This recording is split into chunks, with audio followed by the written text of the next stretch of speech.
नमस्कार दोस्तों, टैग में चरण में आपका स्वागत है। दोस्तों आज हम कंटिन्यू करते हैं क्लास 12 की exercise 12.2 linear programming. Question number 6 देखते हैं दोस्तों। एक cottage industry manufactures pedestal lamps and wooden shades. एक कॉटेज इंडस्ट्री है, वो पेडेस्टल लैंप्स और वुडन शेड्स बनाती है, ठीक है।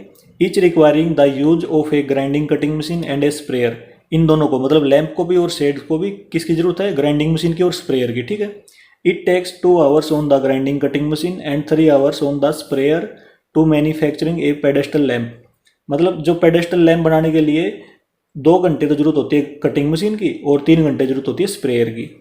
It takes 1 hour on the grinding cutting machine and 2 hours on the sprayer to manufacture a shade. Shade बनाने के लिए दोस्तों 1 घंटा ग्राइंडिंग कटिंग मशीन की जरूरत होती है और 2 घंटे स्प्रेयर की जरूरत होती है, ठीक है।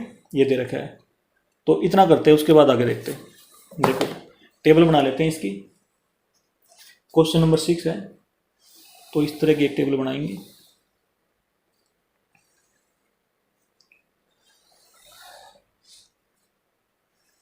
दो चीज बनती हैं इंडस्ट्री में, एक तो बनती हैं लैंप्स, ठीक, एक बनती हैं शेड्स। ये लगा लिया यहाँ पर, ठीक। एक है grinding cutting machine, cutting machine, और एक है स्प्रेयर। देखो दोस्तों, इसमें दिया गया है लैंप बनाने के लिए 2 घंटे तो जरूरत होती है ग्राइंडिंग मशीन की, तो इसमें 2 आवर्स लिख लेंगे। और स्प्रेयर मशीन की जरूरत होती है 3 घंटे, तो 3 आवर्स लिख लेंगे इसमें, ठीक है। तो ये लैंप हमारा इतने घंटों में बन के तैयार हो जाएगा, मतलब 3 + 2, ठीक है। तो ये हो जाएगा 5 घंटे में, ठीक है। 5 घंटे में तैयार हो जाएगा। अब देखो शेड बनाने के लिए जरूरत होती है ग्राइंडिंग मशीन की 1 आवर और स्प्रेयर की जरूरत पड़ती है 2 घंटे के लिए, 2 आवर्स लिखेंगे इसमें। तो ये लिख दिया। आगे देखो, इतना काम कर लिया हमने। आगे देखो, on any day the sprayer is available for at most 20 hours and the grinding cutting machine is at most 12 hours. तो जो ग्राइंडिंग मशीन है वो 12 आवर के लिए अवेलेबल है एक दिन में, और स्प्रेयर है 20 घंटे मैक्सिमम। तो इसमें लिखेंगे availability. Cutting grinding machine maximum, utmost या मैक्सिमम 12 आवर लिखेंगे इसमें, और जो स्प्रेयर है वो मैक्सिमम 20 आवर के लिए। इतना काम कर लिया दोस्तों, ठीक है। आगे बढ़ते हैं। The profit from the sale of a lamp is ₹5 and that from a shade is ₹3। Lamp बेचने से कितना प्रॉफिट होगा? ₹5 का, और शेड बेचने से ₹3 का। Assuming that the manufacturer can sell all the lamps and shades that he produced.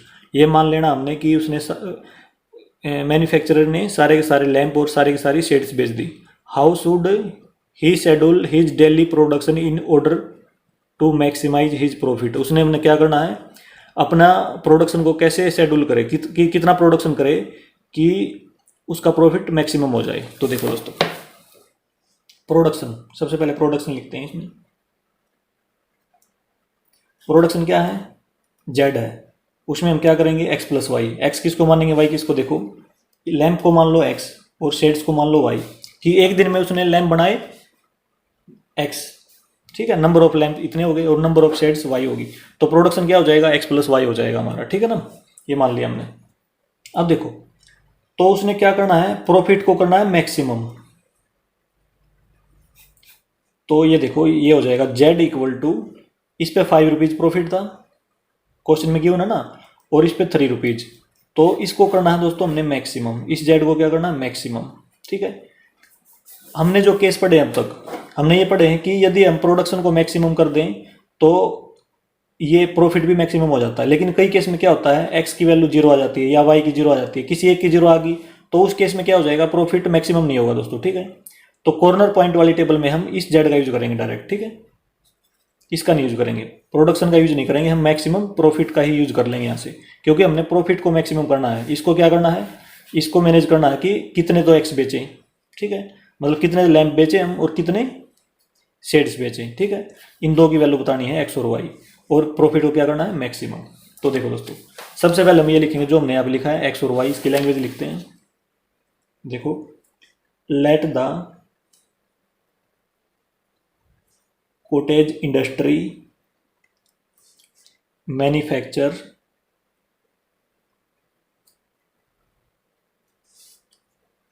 X pedestal lamps and y wooden shades. ये मान लिया दोस्तों हमने, जो हमने यहाँ पे लिखा था ना, लैंप इतने बनाए और शेड इतने बनाई, ठीक है। तो ये लिख लिया हमने, इतना प्रोडक्शन हो रहा है, ठीक है। अच्छा, अब ये देखो, ये जो कॉलम है वो किसके लिए है, लैंप के लिए है। इसमें लैंप तैयार हो रहा है, ठीक है, इतने घंटों में मशीन के ऊपर, इतने घंटे स्प्रेयर के ऊपर, ठीक है। तो इसकी मल्टीप्लाई एक्स के साथ, इसकी मल्टीप्लाई वाई के साथ, ठीक है। और ये किसके लिए है अवेलेबिलिटी, ये है मशीन के लिए, इस मशीन के लिए और इस मशीन के लिए, ठीक है, टाइम दिया गया है। तो जो हमारी इक्वेशन बनेगी दोस्तों वो इस ऐसे बनेगी, ठीक है। मतलब 2x प्लस में वाई, मैक्सिमम कितने घंटे हैं मशीन के पास, 12। तो मैक्सिमम है तो लेस देन इक्वल का साइन आ जाएगा। तो जो ग्राइंडिंग मशीन के लिए इक्वेशन है उसको मैं डायरेक्ट लिख रहा हूँ यहाँ पे, 2x प्लस में वाई, देखो 2x प्लस में y less than equal to 12 hours. ये हमने लिख दी इस मशीन के लिए इक्वेशन, ग्राइंडिंग मशीन के लिए, ठीक, कटिंग मशीन के लिए। अब लिखेंगे स्प्रेयर के लिए, स्प्रेयर के लिए 3x प्लस में 2y less than equal to 20 hours. तो इसमें लिख देंगे स्प्रेयर के लिए 3x प्लस में 2y less than equal to 20, और x और y की value greater than equal to 0 रखनी है। क्यों, क्योंकि प्रोडक्शन है, प्रोडक्शन कभी भी नेगेटिव में नहीं होता, ठीक है ना। ये हमने नंबर ऑफ माने थे, number of lamps, number of shades, ठीक है। तो इतना काम कर लिया दोस्तों हमने। आगे देखो, अब हम ऐसे लिखेंगे feasible region constants, the feasible reason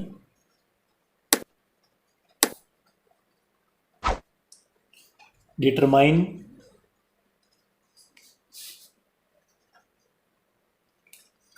by the constraints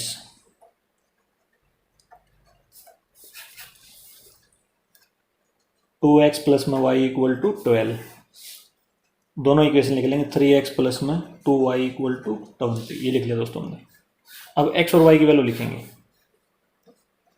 यदि x को 0 पुट कर दिया जाए तो y की वैल्यू 12 आ जाएगी, यदि y को 0 पुट कर देंगे तो x की आ जाएगी 6।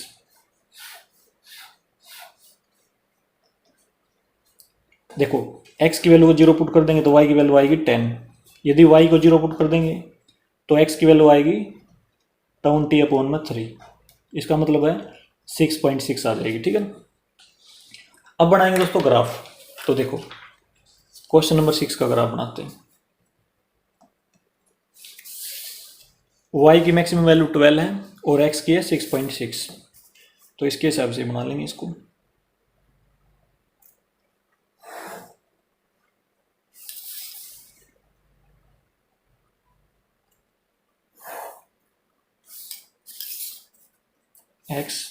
x डैश y डैश और y 1 2 3 4 5 6 7 8 9 10 11 12 1 2 3 4 5 6 7 यहाँ तक रखेंगे इसकी वैल्यू, ठीक है। ओरिजिन है 0 0। सबसे पहले देखो दोस्तों, 12 0 है ना, 0 12 है, सॉरी 0, x की वैल्यू 0 है, 12 तो 0 ये होगी x की वैल्यू, y की 12 यहाँ पे हो जाएगी। तो ए पॉइंट रख लेंगे 0 12। अब आगे है 6 0, तो 6 ये है, 0 ये है, तो ये हो जाएगा पॉइंट। देखो, इसका नाम रख लेंगे हम b, ये a था, इसका नाम रख लेंगे b। तो देखो, इस पर इधर इस साइड रखते हैं b 6 0, इन ए बी को मिला लेंगे दोस्तों।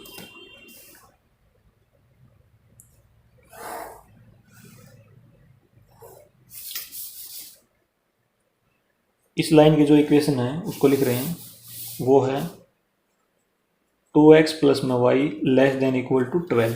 ये है दोस्तों, ठीक है। अब आ जाओ इसमें, 0 10 है, 0 ये है x की वैल्यू, 10 यहाँ पे है, सी रख लेंगे 0 10। अगला पॉइंट है 6.6 0, तो 6.5 तो इन दोनों के बीच में हो जाएगा, 6 और 7 के 6.5, छोटा स्क्वायर आगे चलेंगे 6.6 हो जाएगा दोस्तों, ठीक है।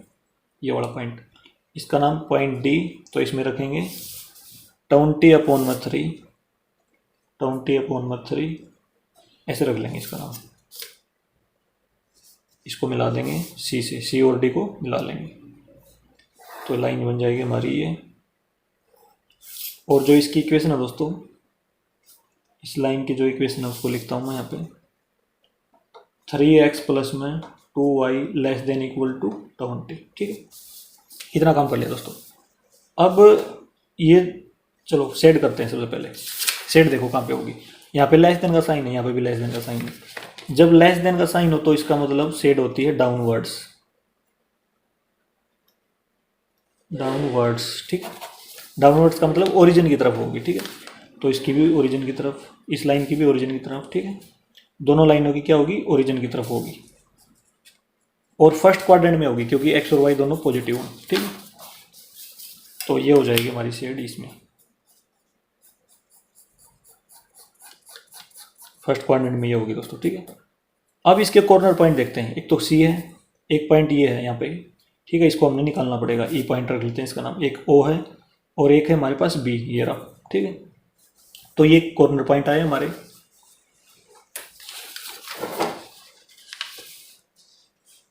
और देखो ये जो शेड की है ना दोस्तों, इसको हम कैसे चेक कर सकते हैं, दूसरे तरीके से।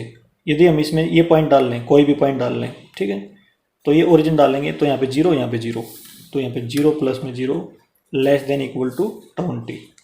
इसमें भी डाल लेंगे 0 और 0 यहाँ पे, तो 0 प्लस में 0 लेस देन इक्वल टू 12। तो दोनों केस में क्या आ रही है, ट्रू हो रही है, क्योंकि 0 20 से भी छोटा है, 12 से भी छोटा है, ट्रू होगी। तो ट्रू होगी तो इसका मतलब ओरिजिन की तरफ ही होगी शेड इसकी, दोनों की, ठीक है। तो ये होगी शेड हमारी। अब लिखेंगे कॉर्नर पॉइंट, या पॉइंट ई की वैल्यू निकालेंगे। ये कॉर्नर पॉइंट है ना हमारे पास, इसकी वैल्यू, इसके कोऑर्डिनेट नहीं है हमारे पास, तो पॉइंट ई। देखो यहाँ से देख के पता चल रहा है हमें कि x की वैल्यू 4 है, y की भी 4 है, तो 4 4 लिख सकते हैं। यदि हम निकालना चाहें तो क्या करेंगे, इस वाली लाइन की इक्वेशन को और इस वाली लाइन की इक्वेशन को सोल्व कर लेंगे। तो देखो इन दोनों को हम सोल्व करते हैं एक बार निकालने के लिए। 2x प्लस में y equal to 12, second equation है 3x प्लस में 2y equal to 20, equation number 1 है, इक्वेशन नंबर 2 है। y का जो कोफिशिएंट है उसको मैच कर लेते हैं, 2 से मल्टीप्लाई कर देते हैं, तो ये हो जाएगा 4x प्लस में 2y इक्वल टू 24। इसको सेम टू सेम लिखेंगे, 3x प्लस में 2y इक्वल टू 20, माइनस करेंगे तो कैंसिल हो गया, x आ जाएगा 4, ठीक है। अब ऊपर वाली इक्वेशन में हम रखेंगे x की वैल्यू, तो 4 इंटू 2 8 हो जाएगा, 8 प्लस में y equal to 12, y equal to 12 minus 8, y equal to 4, ये आ गई दोस्तों, ठीक है। तो जो पॉइंट ई आया है हमारा, x की वैल्यू 4 है, y की 4 है, तो यहाँ से भी वही आया है जो ग्राफ से निकाला था हमने, ठीक है। तो यहाँ पे लिख लिया। तो अब देखो दोस्तों, अब हम लिखेंगे corner points. The corner points of feasible region, feasible region are, कौन कौन से हैं। एक तो हमारे पास सी पॉइंट है 0 10, ठीक है। एक जो हमने निकाला है 4 4, एक बी पॉइंट है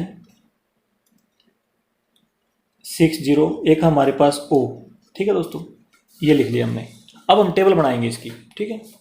तो इसकी टेबल बना लेते हैं, तो ये हो जाएगा इस प्रकार से।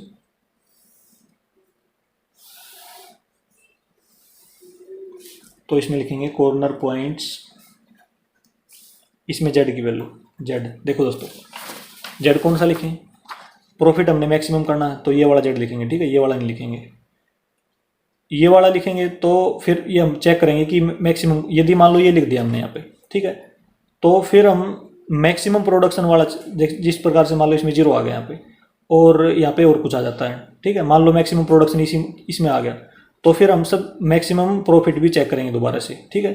तो हम पहले से ही क्या करेंगे, मैक्सिमम प्रॉफिट वाला ही ले लेंगे, क्योंकि क्वेश्चन में दिया गया कि मैक्सिमम प्रॉफिट किस में हो रहा है। तो मैक्सिमम प्रॉफिट वाला 5x प्लस में 3y डायरेक्ट चेक कर लेंगे हम यहाँ से, ठीक है। इस जेड को हमने क्या करना है, मैक्सिमम। तो देखो ये पॉइंट सी है, 0 10, इसको लेते हैं। तो z इक्वल टू यहाँ पे 0, यहाँ पे 10 रखेंगे y की जगह पे, 30 हो गया। z इक्वल टू 30 आ गया हमारा। अब देखो नेक्स्ट पॉइंट हमारे पास 4 4, z इक्वल टू यहाँ पे 4, यहाँ पे 4, तो 5 इंटू 4 प्लस में 3 इंटू 4, तो z इक्वल टू 20 प्लस में 12 कितना हो गया 32। अब भी 6 0, z इक्वल टू 6, देखो 5 इंटू 6 प्लस में 0 आएगा, z इक्वल टू ये हो जाएगा 30 यहाँ पे, ठीक है। आगे देखो ओरिजिन पे तो निकालने की जरूरत ही नहीं, ओरिजिन पे तो 0 ही आ जाएगा दोस्तों। z इक्वल टू 0 प्लस में 0, z इक्वल टू 0, ये आ गया। अब ये देखो दोस्तों मैक्सिमम प्रॉफिट कहाँ पे हो रहा है हमें, मैक्सिमम प्रॉफिट है 32, ये है मैक्सिमम प्रॉफिट। और इस पॉइंट कौन सा है, ये वाला पॉइंट है, ठीक है। x ये है, y ये है। अब इसमें देखो बताता हूँ आपको, मान लो आप यहाँ पे प्रोडक्शन लेते, तो प्रोडक्शन तो ज़्यादा इसमें होता क्योंकि x प्लस वाई करते हैं हम, ठीक है, 10 हो जाता है यहाँ पे, ठीक है 10। और यहाँ पे क्या होता है 4 प्लस 4 8, यहाँ पे प्रोडक्शन 8 है, यहाँ पे 10 है, ठीक है। लेकिन इसमें ये 0 आ गया यहाँ पे, तो 0 आने से प्रॉफिट कम होगा, ठीक है। यदि हम इस तरह का प्रोडक्शन करेंगे, 4 तो लैम्प बनाएंगे और 4 शेड बनाएंगे, तो मैक्सिमम प्रॉफिट होगा, ठीक है। तो हम ऐसे लिखेंगे दोस्तों इसमें, the maximum value of z is 32 at point E 4 4, ठीक है। 4 तो लैम्प बनाएंगे, 4 शेड बनाएंगे हम, ठीक है, याद रखना इस पे। और इसमें आगे लिखेंगे the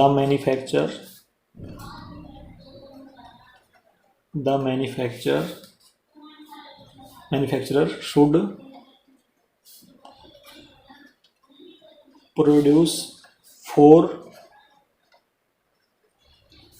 pedestal lamps and 4 wooden shades, ठीक है। और मैक्सिमम प्रॉफिट कितना होएगा 32, ये हमने यहाँ पे लिख भी दिया है, ठीक है। ये रहा मैक्सिमम प्रॉफिट, यहीं पे लिख देते हैं, इसके यहाँ पे लिखने की जरूरत नहीं। मैक्सिमम प्रॉफिट यहाँ पे भी लिख सकते हैं,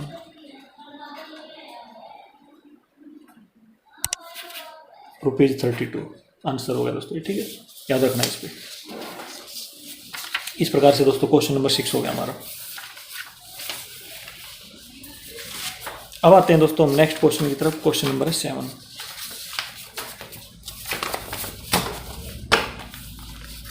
ए company manufactures 2 types of novelty souvenirs made of plywood. Souvenirs क्या होता है दोस्तों, स्मृति चिन्ह होता है, ठीक है, एक प्रकार का। Souvenirs of type A require 5 minute each for cutting and 10 minutes each for assembling. जो टाइप ए का सोवेनियर है उसमें 5 मिनट तो कटिंग में लगते हैं और 10 मिनट असेंबलिंग में लगते हैं। Souvenirs of type be require 8 minute each for cutting and 8 minute each for assembling. 8 minute तो क्या लगते हैं, कटिंग में लगते हैं बी टाइप को, और 8 मिनट असेंबलिंग में लगते हैं। There are 3 hours 20 minutes available for cutting and 4 hours for assembling. 3 घंटे 20 मिनट तो दोस्तों कटिंग के लिए अवेलेबल हैं और 4 घंटे असेंबलिंग के लिए है हमारे पास, ठीक है। The profit is ₹5 each for type A. Type A के जो सोवेनियर हैं उनमें ₹5 प्रॉफिट होता है बेचने में, और टाइप बी में ₹6 प्रॉफिट होता है। How many souvenirs of is type should the company manufacturer in order to maximise his profit. अपने प्रॉफिट को मैक्सिमम करने के लिए कितने सोवेनियर बनाने चाहिए, मतलब कितने टाइप ए के बनाने चाहिए, कितने टाइप बी के। तो देखो दोस्तों क्वेश्चन नंबर है 7 हमारे पास। सबसे पहले हम टेबल ही बना लेते हैं। तो देखो इस प्रकार की टेबल बनेगी इसमें, देखो इसमें हमारे पास हैं, इसमें देखो सोवेनियर्स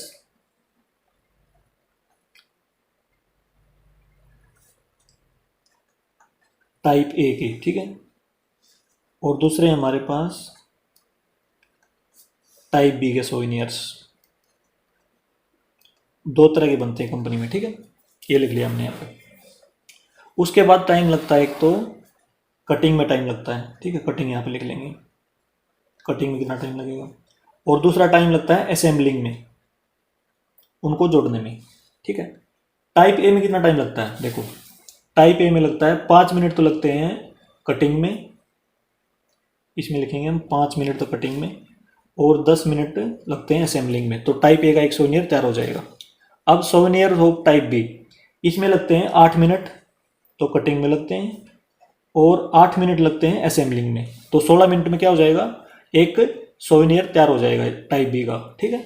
अब आ जाओ, कटिंग के लिए कितना टाइम अवेलेबल है हमारे पास, और असेंबलिंग के लिए कितना टाइम अवेलेबल है, ठीक है। इसमें लिखेंगे, यहाँ पे अवेलेबिलिटी लिख लेंगे इसमें।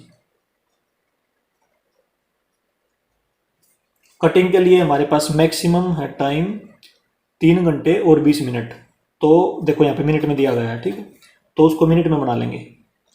3 × 60 प्लस में 20, तो ये हो जाएगा, यहाँ पे लिख रहा हूँ मैं, ये हो जाएगा 180 प्लस में 200 आएगा, सॉरी 200 मिनट्स, ठीक है। और इसके लिए 4 आवर्स, तो 4 × 60 240 मिनट्स, इसमें 200 और इसमें 240 मिनट्स, ये है दोस्तों, ठीक है। अब देखो प्रोडक्शन में आ जाओ। प्रोडक्शन क्या होता है, जेड होता है, मतलब एक्स प्लस में वाई। एक्स प्लस वाई किसको माने, देखो टाइप ए के जो सोवेनियर है वो मान लो एक्स प्रोड्यूस हुए, ठीक है, और टाइप बी के वाई प्रोड्यूस हुए, तो टाइप ए को एक्स मान लिया, टाइप बी को वाई मान लिया, नंबर है दोस्तों ये, ठीक है। तो प्रोडक्शन क्या होगा, एक्स प्लस वाई होगा। अब आ जाओ प्रॉफिट पे।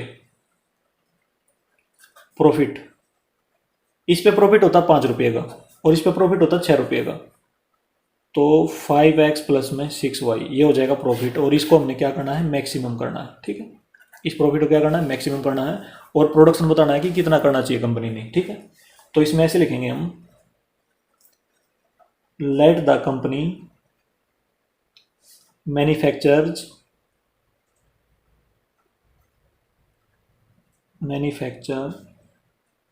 X souvenirs of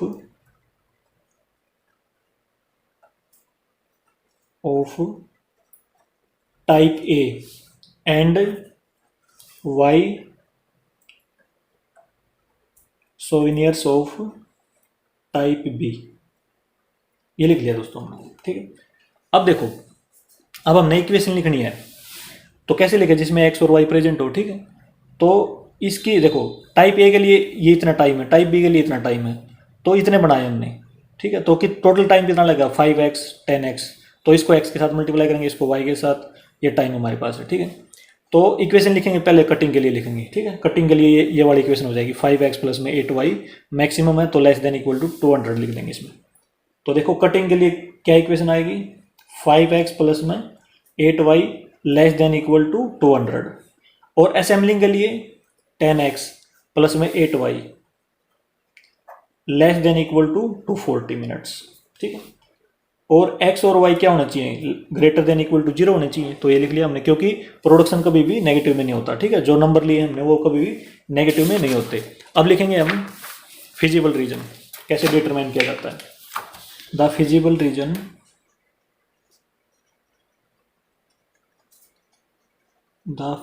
reason determine by the constants. देखो इक्वेशन लिखते हैं, 5x प्लस में 8y इक्वल टू 200।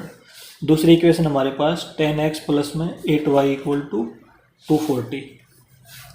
x और y की वैल्यू लिखते हैं यहाँ से।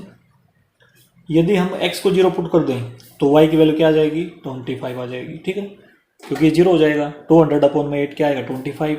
y को 0 पुट कर देंगे तो 200 अपॉन में 5 क्या आ जाएगा, 40 आएगा, ठीक है। इसी प्रकार इसमें दोस्तों x की वैल्यू यदि 0 पुट कर दें तो ये y की कितने आ जाएगी, 30 आ जाएगी। y की 0 पुट कर दें तो ये x की कितने आ जाएगी, 24 आ जाएगी, ठीक है। अब हम बनाएंगे ग्राफ। देखो क्वेश्चन नंबर है 7। वैल्यू देखो, x की मैक्सिमम वैल्यू है 40 और y की है 30, तो हम 5 का डिफरेंस ले लेंगे दोस्तों, ठीक है, ताकि हमारा ग्राफ अच्छे से बन जाए।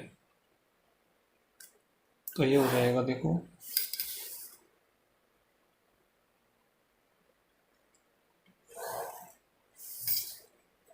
X x dash y y dash, ये ओरिजिन है 0 0, ठीक है। 5 10 15 20 25 30 35 40 45, ये ले लिया दोस्तों, ठीक है।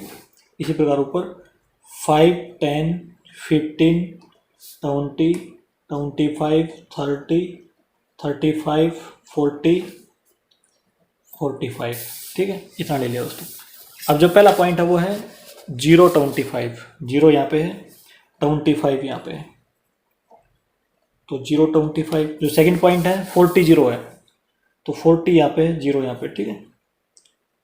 पॉइंट बी 40 0, ए बी को मिला लेंगे, ये लाइन आ जाएगी, ठीक है, ये आ गई। इस लाइन की जो इक्वेशन है उसको मैं यहाँ पे लिख देता हूँ, 5x प्लस में 8y less than equal to 200, ये लिख दे दोस्तों। अब जो ये वाली लाइन है इसकी इक्वेशन 0 30 है, 0 ये रहा, 30 ये रहा दोस्तों। पॉइंट सी है 0 30। अब पॉइंट डी है 24 0। देखो दोस्तों 25 यहाँ पे है, 20 यहाँ पे है, तो 24 कहाँ पे होगा, देखो इन दोनों के बीच में कितने नंबर हैं, 5 नंबर है, ठीक है। छोटे छोटे स्क्वायर कितने हैं, 10 है, तो एक नंबर किसके इक्वल हुआ, 2 छोटे स्क्वायर के, तो 4 नंबर किसके इक्वल हुए, 8 छोटे स्क्वायर के। तो हम यहाँ से लेके 8, देखो 5 स्क्वायर यहाँ तक हो गए, 6 7 8, मतलब 25 से 2 छोटे स्क्वायर इस साइड ले लेंगे, ठीक है, लेफ्ट हैंड साइड की तरफ, तो ये वाला पॉइंट हो जाएगा पॉइंट डी। तो इस ये हो जाएगा पॉइंट डी 24 0, ये इसके कोऑर्डिनेट हो गए 24 0। सी और डी को मिला लेंगे, सी और डी को मिला देंगे, ये लाइन बनेगी हमारे पास। इसकी जो इक्वेशन होगी वो हो जाएगी 10x प्लस में 8y less than equal to 240, ये होगा दोस्तों। अब देखो शेड कहाँ पे आएगी, क्योंकि इसमें देखो लेस देन का साइन है, इसमें भी लेस देन का साइन है, तो लेस देन में क्या होता है, डाउनवर्ड शेड आती है, मतलब ओरिजिन की तरफ शेड आती है, ठीक है।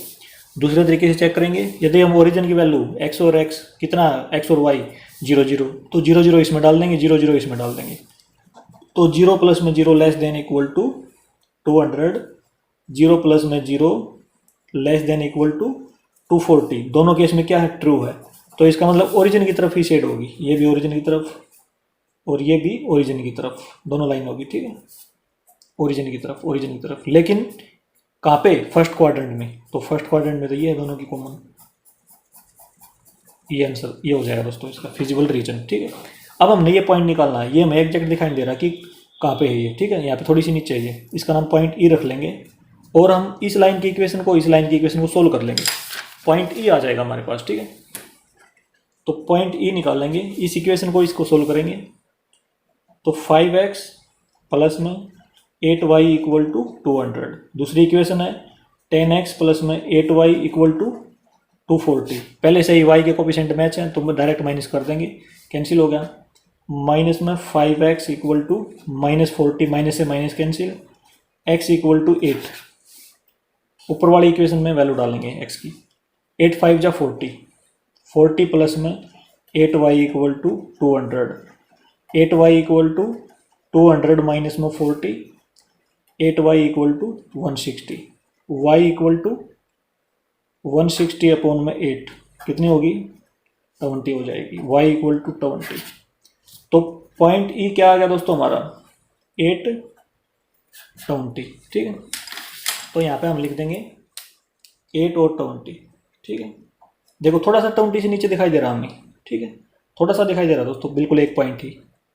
तो आपने क्या करना है, अपने जो ये आई है ना सोल्व करने से, उसको ऐसे कैसे लिख देना है, ठीक है, ग्राफ में इस प्रकार से 8 और 20। तो हमारे कॉर्नर पॉइंट ये आ गए, एक ये एक ये एक ये एक ये, ठीक है। अब हम लिखेंगे कॉर्नर पॉइंट्स, तो देखो corner points of the feasible region, the corner points of the feasible region are. एक है दोस्तों हमारे पास ए 0.25 है, ई है जो हमने अभी भी निकाला है 820, एक है डी 240 और एक है ओ ओरिजिन। तो इसके लिए हम एक टेबल बनाते हैं अलग से, इसमें लिखेंगे कॉर्नर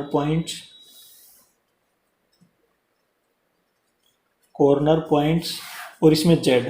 कौन सा जेड लिखेंगे दोस्तों, देखो मैक्सिमाइज हमें प्रॉफिट करना तो ये प्रॉफिट वाला ले लेंगे, ठीक है। 5x प्लस में 6y ये ले लिया हमने। अब देखो सबसे पहले ले लेंगे ये वाला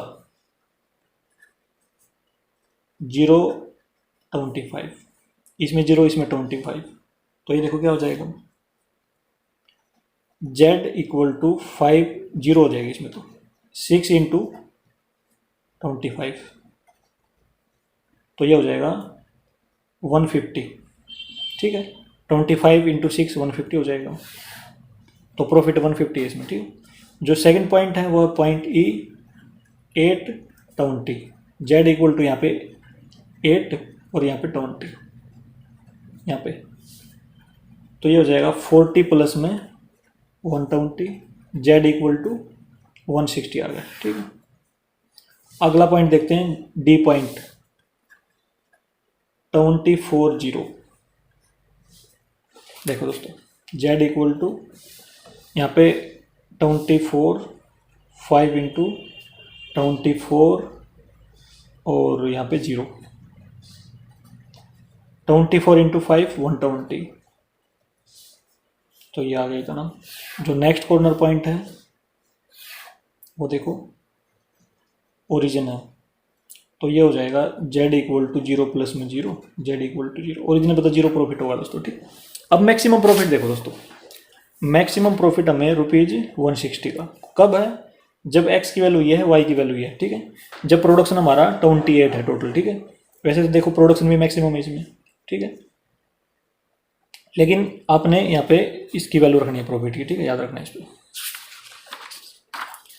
तो ऐसे लिख देंगे इसमें हम the maximum value of z, the maximum value of z is 160 at point E, इसके कोऑर्डिनेट है 820, जो हमने x ये है y, ठीक है दोस्तों। ये मतलब टाइप A है, कोमा ये x है टाइप A के लिए और जो y है वो है टाइप B, ठीक है। तो मैक्सिमम प्रॉफिट क्या हो जाएगा, अलग से भी लिख सकते हैं, मैक्सिमम प्रॉफिट ₹160, आंसर आ गया दोस्तों ये, ठीक है। ये वाला इतने रुपीज है मैक्सिमम, यहाँ पे मैक्सिमम लिखो, ठीक है, मैक्सिमम। क्वेश्चन नंबर 7 दोस्तों हमारा कंप्लीट। अब आते हैं दोस्तों हम नेक्स्ट क्वेश्चन की तरफ, क्वेश्चन नंबर 8।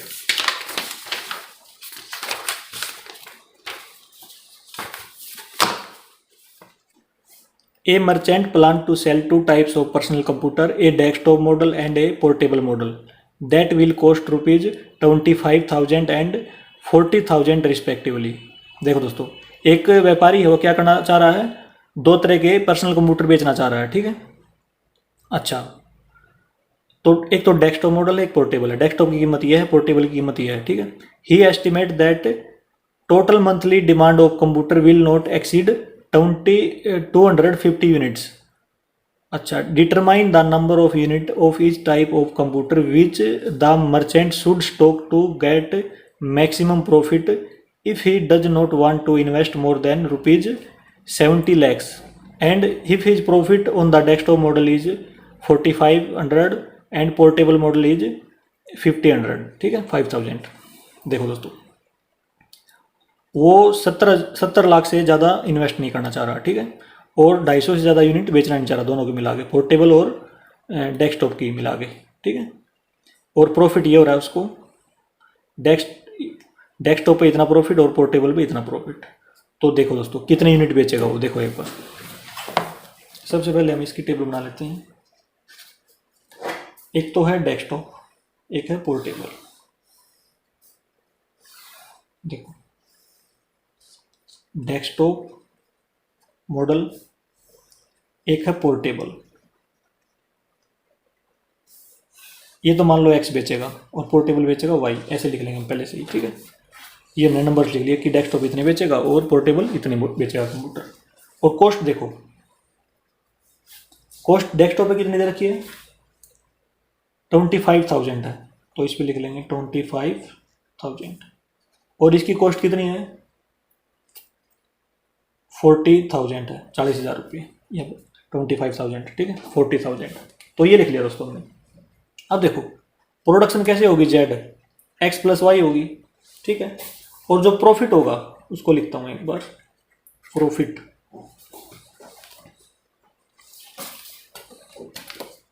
प्रॉफिट देखो डेस्कटॉप पे तो है 4,500 का और पोर्टेबल पे 5,000 का।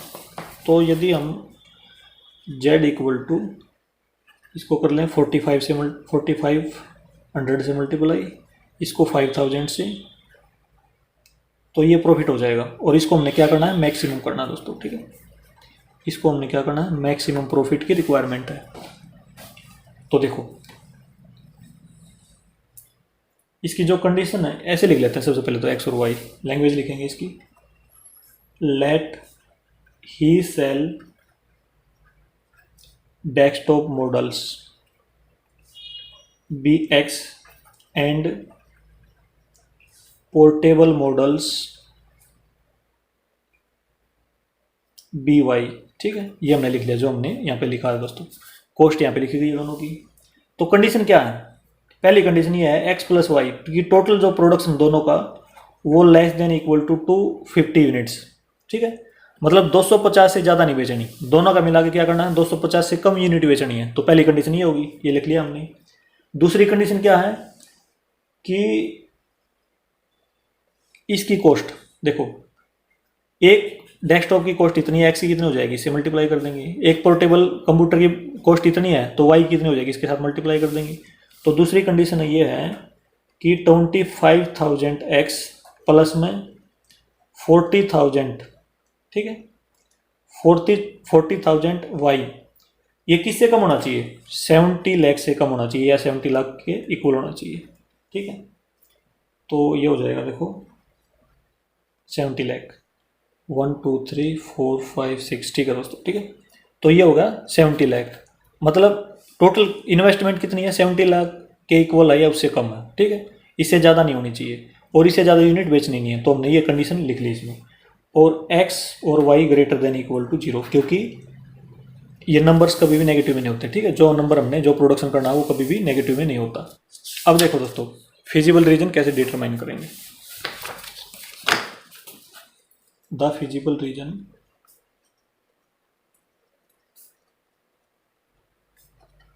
is determined by the constraints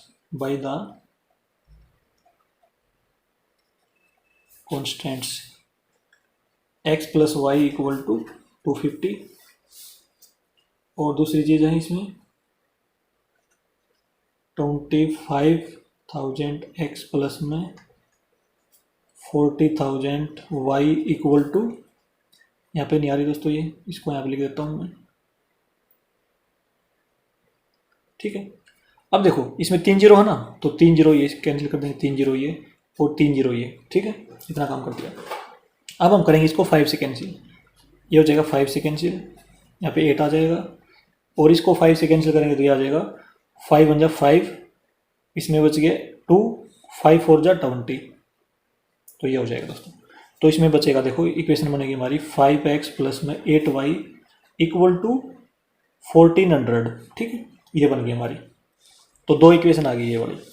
तो इसमें x और y की वैल्यू निकालेंगे बॉक्स बना के। यदि हम x की वैल्यू को 0 पुट कर दे तो y की आती है 250, यदि y को 0 पुट करेंगे तो x की आएगी 250। अब आ जाओ इसमें दोस्तों, ठीक है, x और y। यदि हम x की वैल्यू को 0 पुट करेंगे तो y की वैल्यू कितनी आएगी दोस्तों, ठीक है। इसको यदि 8 से डिवाइड करेंगे तो ये आ जाएगी 175, ठीक। यदि इसको यहाँ पे y की वैल्यू 0 पुट करेंगे तो इसको 1400 को हम 5 से डिवाइड करेंगे, 1400 को 5 से, तो ये आ जाएगी 280।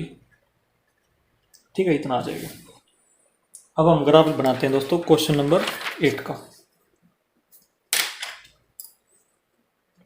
क्वेश्चन नंबर 8 देखो, x की जो मैक्सिमम वैल्यू है हमारे पास 280 है, y की जो मैक्सिमम वैल्यू है वो 250। तो यहाँ पे देखो, यहाँ पे 50-50 का डिफरेंस ले लेते हैं हम।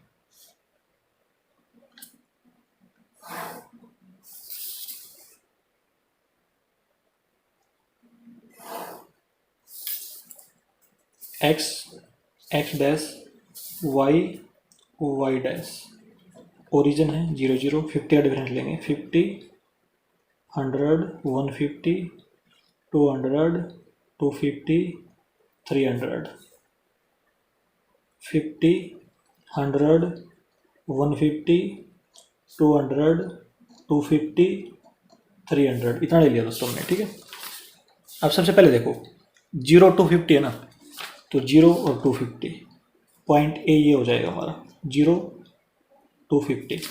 जो सेकंड है 250 0 है, तो ये हो जाएगा बी 250 0। तो दोनों को मिला देंगे दोस्तों। तो इस लाइन की जो इक्वेशन है वो हमारे पास ये बनेगी x प्लस में y less than equal to 250। अच्छा, अब इसमें आ जाओ, 0 175 है, देखो 0 175, इसके बीच में होगा 150 और 200 के बीच में होगा दोस्तों। अब ये देखो, एक के बीच में कितना कितना डिफरेंस है 50 का। ठीक है, मतलब जो बड़ा स्क्वायर है उनके बीच में कितना डिफरेंस है, एक यूनिट के बीच में 50 का, और उसमें छोटे स्क्वायर कितने हैं, छोटे स्क्वायर 10 है दोस्तों, मतलब 10 छोटे स्क्वायर किसके इक्वल हैं 50 के। अब हमने देखो यहाँ पे देखो 150 से आगे 175 तक जाना है। ठीक है, वाई पे, तो इसका मतलब 25 आगे जाना है, 25 पॉइंट आगे जाना है।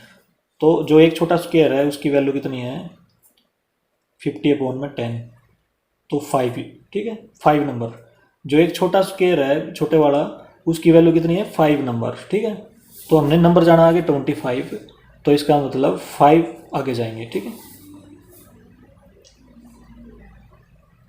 तो 5 छोटे स्क्वायर आगे जाएंगे, 1 2 3 5, यहाँ पे बिल्कुल बीच में आ जाएंगे। ठीक है, तो ये हो जाएगा हमारे पास सी पॉइंट। तो इसमें लिख देंगे 0 175। ठीक है ना, वैसे भी आप आइडिया लगा सकते हैं कि 150 और 200 के बीच में 175 होता है। ठीक है, इन दोनों के बिल्कुल बीचों बीच। अब डी पॉइंट देखो, डी पॉइंट 280 0, 280 कहाँ पे आएगा, 280 यहाँ पे आएगा। देखो, अब देखो इसी प्रकार देखो इसको भी, एक बड़ा स्क्वायर है उसके बीच में कितना डिफरेंस है 50 का। ठीक है, इसी प्रकार से उसमें छोटे स्क्वायर कितने हैं 10 है, तो एक छोटे स्क्वायर की वैल्यू कितनी होगी 5 होगी। अब देखो 250 से आगे, 250 से 280 30 हो गए ना, 30, तो 30/5, तो छोटे स्क्वायर कितने हो जाएंगे 6 हो जाएंगे। तो ये देखो यहाँ पे तो हो जाएगा 275। ठीक है, आगे छोटे स्क्वायर की वैल्यू जाएंगे, यहाँ पे 280 हो जाएगा, थोड़ा एक पॉइंट और आगे, मतलब बिल्कुल बीच से आगे थोड़ा सा छोटा स्क्वायर, तो ये हो जाएगा। ये तो बी है और ये है सी, इस सी को मैं, सी नहीं डी, डी को मैं यहाँ पे लिखता हूँ 280 0, और बी को काट के यहाँ पे लिखता हूँ ताकि हम कंफ्यूज ना हो इसमें। 250 0, ये बी है और ये डी है। अब सी डी को मिला देंगे दोस्तों।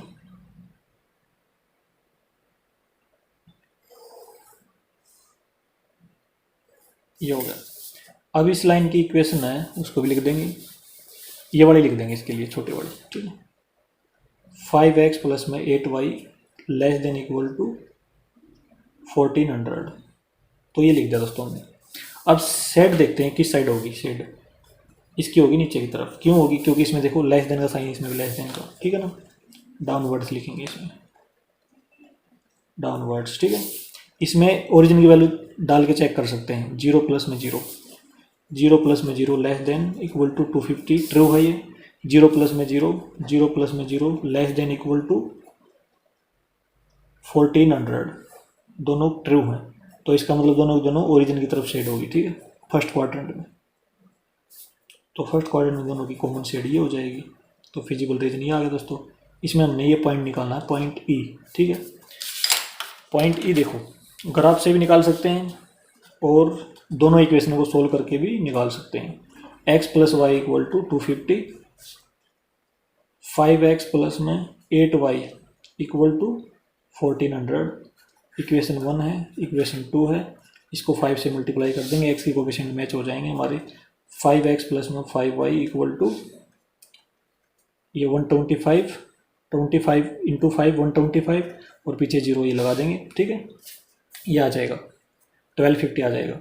इसको सेम टू सेम लिख देंगे, 5x प्लस में 8y इक्वल टू 1400 माइनस कर देंगे तो -3y इक्वल टू, अब ये देखो दोस्तों ये 1400 माइनस 1250 तो ये कितना हो जाएगा, ये हो जाएगा 150, माइनस से माइनस कैंसिल, ये माइनस का ना ये भी, तो ये भी माइनस का, माइनस से माइनस कैंसिल और y इक्वल टू 50 आ जाएगा। y की वैल्यू कितनी आ गई, 50 आ गई, ठीक है। तो x की वैल्यू निकाल लेंगे, ऊपर वाली इक्वेशन यूज करेंगे ऊपर वाले का।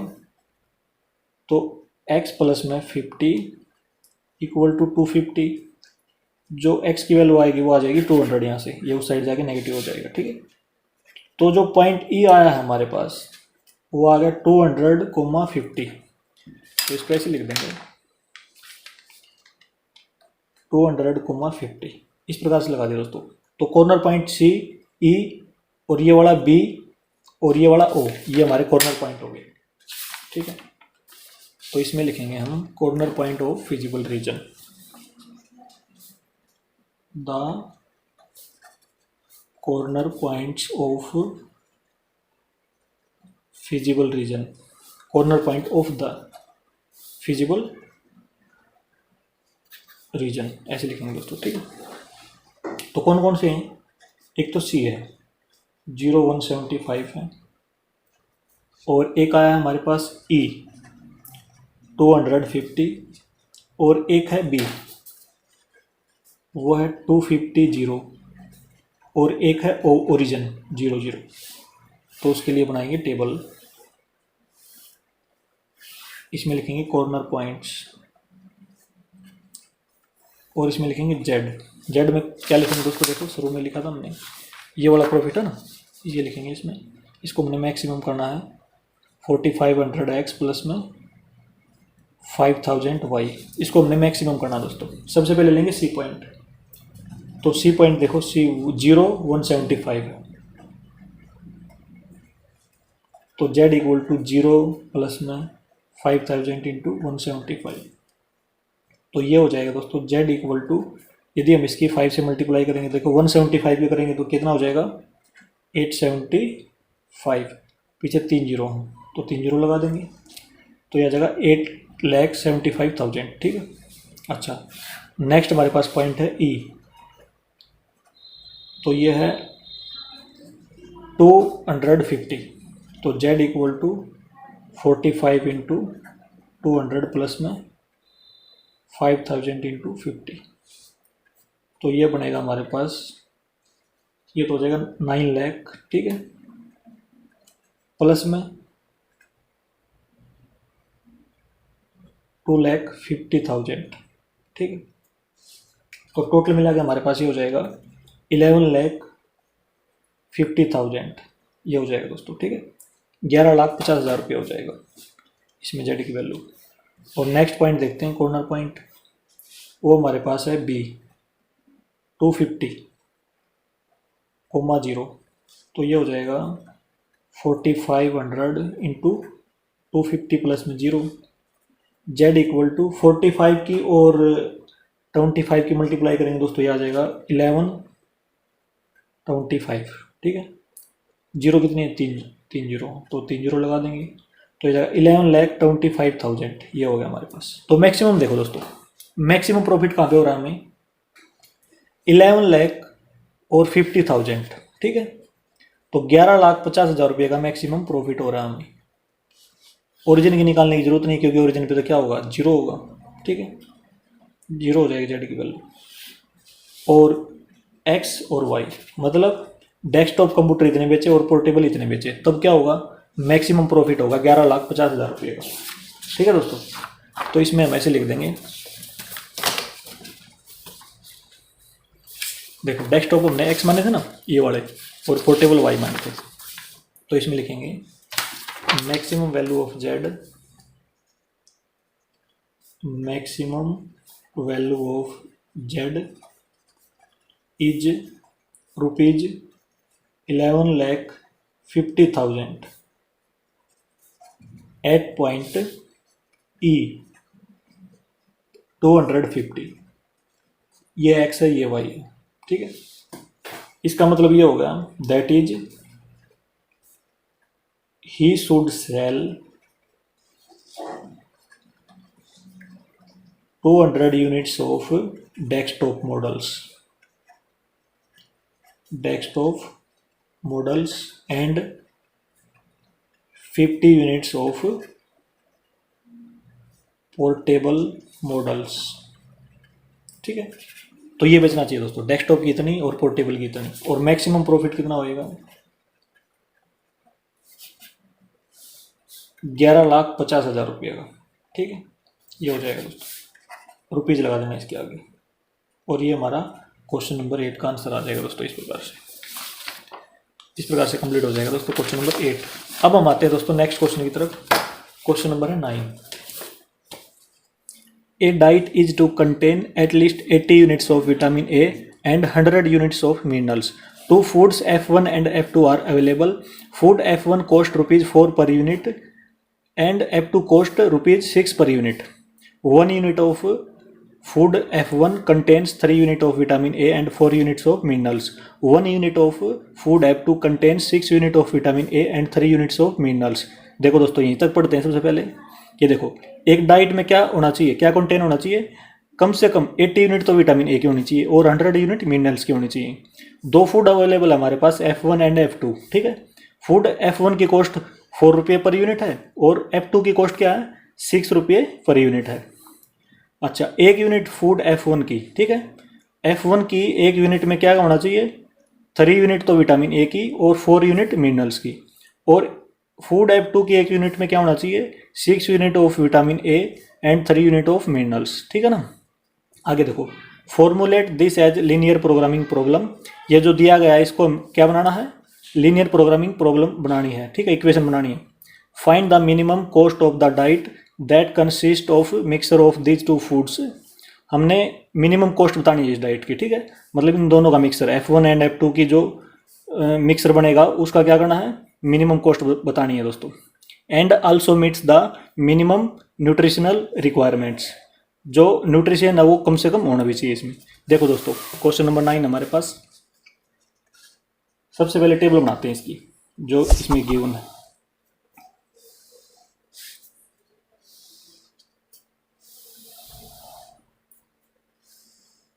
देखो एक तो है विटामिन ए और दूसरा है मिनरल्स, और तीसरी बात है इसमें कॉस्ट की, तो वो तो हमने यहाँ पे लिख ली, ठीक है। अब हमारे पास है इसमें दो तरह का फूड है, एक तो है फूड F1 और दूसरा है दोस्तों हमारे पास फूड F2, ठीक है। इस प्रकार से टेबल बना लिया हमने। अब ये देखो इसमें सबसे पहले ये देखो फूड F1 में क्या है 3 यूनिट ऑफ विटामिन ए, तो 3 यूनिट लिख लेंगे इसमें हम यहाँ पे। जो विटामिन ए की कितनी यूनिट है फूड F1 में 3 यूनिट्स, और 4 यूनिट ऑफ मिनरल्स, तो 4 यूनिट यहाँ पे लिख लेंगे मिनरल के नीचे 4 यूनिट्स, ठीक है। अच्छा आगे है F2 में क्या है विटामिन ए कितना है 6 यूनिट्स, तो यहाँ पे लिख लेंगे 6 यूनिट्स, और मिनरल्स है 3 यूनिट्स, तो 3 यूनिट लिख लेंगे यहाँ पे। और जो कॉस्ट है दोस्तों वो देखो F1 की जो कॉस्ट है वो है इसमें ₹4 पर यूनिट, तो इसमें ऐसे लिखेंगे हम ₹4 पर यूनिट, ठीक है। और F2 की कॉस्ट है ₹6 पर यूनिट, ये लिख लिया दोस्तों हमने। आगे एक चीज़ और गिवन है इसमें रिक्वायरमेंट, जैसे विटामिन ए कितना चाहिए दोनों में मिला के, F1 और F2 में विटामिन ए कितना चाहिए देखो एक बार दे रखा है इसमें, सबसे ऊपर दिया गया है a diet is to contain at least 80 unit of vitamin A. ठीक है, पूरी डाइट में मतलब दोनों के मिक्सर में क्या होना चाहिए, 80 यूनिट होनी चाहिए कम से कम, और 100 यूनिट मिनरल की होनी चाहिए। देखो इन दोनों को मिला के F1 और F2 को विटामिन ए कितना होना चाहिए, देखो यहाँ पे लिखते हैं नीचे, इसमें यहाँ पे लिखेंगे रिक्वायरमेंट, कितनी रिक्वायरमेंट, विटामिन ए की रिक्वायरमेंट है एटलीस्ट, दोनों को मिला के दोस्तों F1 और F2 को मिला के टोटल विटामिन ए कितना होना चाहिए, 100 यूनिट, 80 यूनिट होना चाहिए दोस्तों। ठीक है, 80 यूनिट्स, और मिनरल्स है वो है 100 यूनिट, इसमें लिखेंगे 100 यूनिट्स। तो ये टेबल बना ली दोस्तों हमने। ठीक है, आगे देखो cost of diet, cost of diet क्या होता है, जेड, ये जेड मान लिया दोस्तों हमने। ठीक है, अब हम एक काम करेंगे, हम ये मान लेंगे कि डाइट में जो फूड F1 है उसकी कितनी यूनिट प्रेजेंट है, मान लो इसकी x यूनिट प्रेजेंट है। ठीक है, x मान लिया, और जो F2 है उसकी y यूनिट प्रेजेंट है, क्योंकि यूनिट की बात हो रही है। ठीक है, यहाँ पे क्या किसकी बात हो रही है, यूनिट की। तो हमने मान ली कि जो फूड F1 है उसकी x यूनिट है फूड में, और जो फूड F2 है उसकी y यूनिट्स हैं। अब ये देखो कॉस्ट के ऊपर आ जाओ, इसकी एक यूनिट का खर्च कितना है, 4 रुपये, एक यूनिट का खर्च कितना, 6 रुपये। ठीक है, तो F1 की टोटल यूनिट है x, एक यूनिट का खर्च इतना है, तो F1 की कॉस्ट कितनी हो जाएगी, 4x हो जाएगी। ठीक है, प्लस में F2 की कॉस्ट कितनी हो जाएगी, 6y, 6 इंटू वाई। तो ये होगी हमारी कॉस्ट। इस कॉस्ट को क्या करना हमने, मिनिमम, मतलब जेड को क्या करना है, मिनिमम करना है। एक तो ये चीज़ है दोस्तों। ठीक है, अब हम इसमें ऐसे लिखेंगे, देखो जो हमने यहाँ लिखा ना एक्स और वाई, उसी को लिख रहे हैं यहाँ पे, लेट द डाइट कंटेन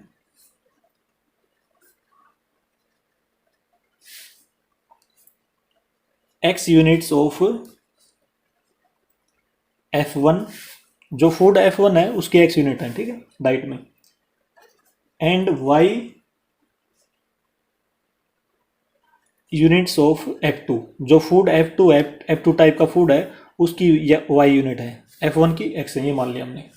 अब ये देखो दोस्तों, सब हम लिखेंगे देखो इसमें कॉलम में। ठीक है, तो क्योंकि विटामिन ए एटलीस्ट कितना है, 80 यूनिट है, तो हम क्या करेंगे, ये जो x वाली लाइन है देखो, ये वाली, इसको हमने x से मल्टीप्लाई करना है। ठीक है, और ये हमारी F2 की, इसको y के साथ मल्टीप्लाई करना है। ठीक है, तो हमें जो इक्वेशन लिखते हैं उसमें x और y दोनों प्रेजेंट होते हैं, या तो आप ऐसे याद कर लो कि x और y दोनों प्रेजेंट होते हैं, तो इसको और इसको जोड़ेंगे। ठीक है, या ऐसे याद कर लो क्योंकि ये दिया गया है 80 यूनिट्स, तो हम इसकी हेल्प से ही बना सकते हैं, क्योंकि इसमें 3x है, इसमें 6y है।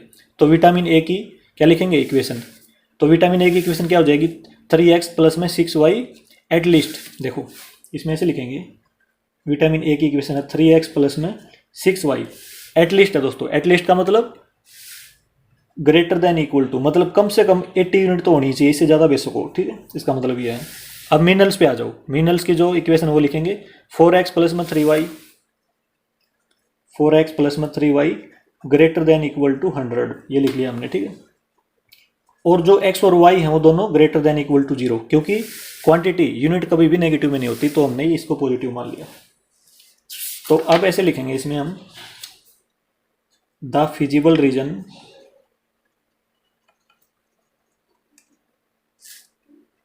Is determined by the constraints, by the constraints. देखो दोस्तों नेक्स्ट पेज पे करते हैं, इसमें लिखेंगे इक्वेशन 3x प्लस में 6y equal to 80, 4x plus में 3y इक्वल टू 100। x और y की वैल्यू निकालेंगे ग्राफ बनाने के लिए। ठीक है, x की वैल्यू 0 पुट कर देंगे तो y की वैल्यू हो जाएगी, तो नहीं 80 अपॉन में 6, 80 अपॉन में 6। यदि हम y की वैल्यू 0 पुट कर देंगे यहाँ पे, तो x की वैल्यू आएगी 80 अपॉन में 3। ठीक है, अब 80 अपॉन में 6 को कैसे लिख सकते हैं, 40 अपॉन में 3 भी लिख सकते हैं, कैंसिल करके 2 से। ठीक है, और 40 अपॉन 3 को डिवाइड करेंगे तो 3 से डिवाइड करेंगे 40 को, तो ये आएगा 13.3, और 80 को 3 से डिवाइड करेंगे तो ये आएगा हमारे पास 26.6।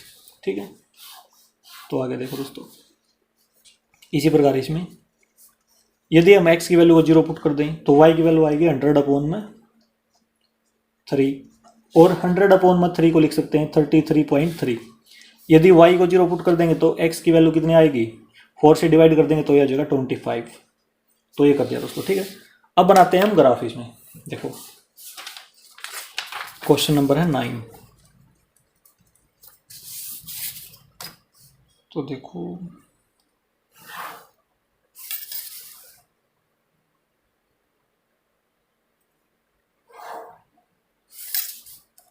x dash y dash origin है 0 0, ठीक है।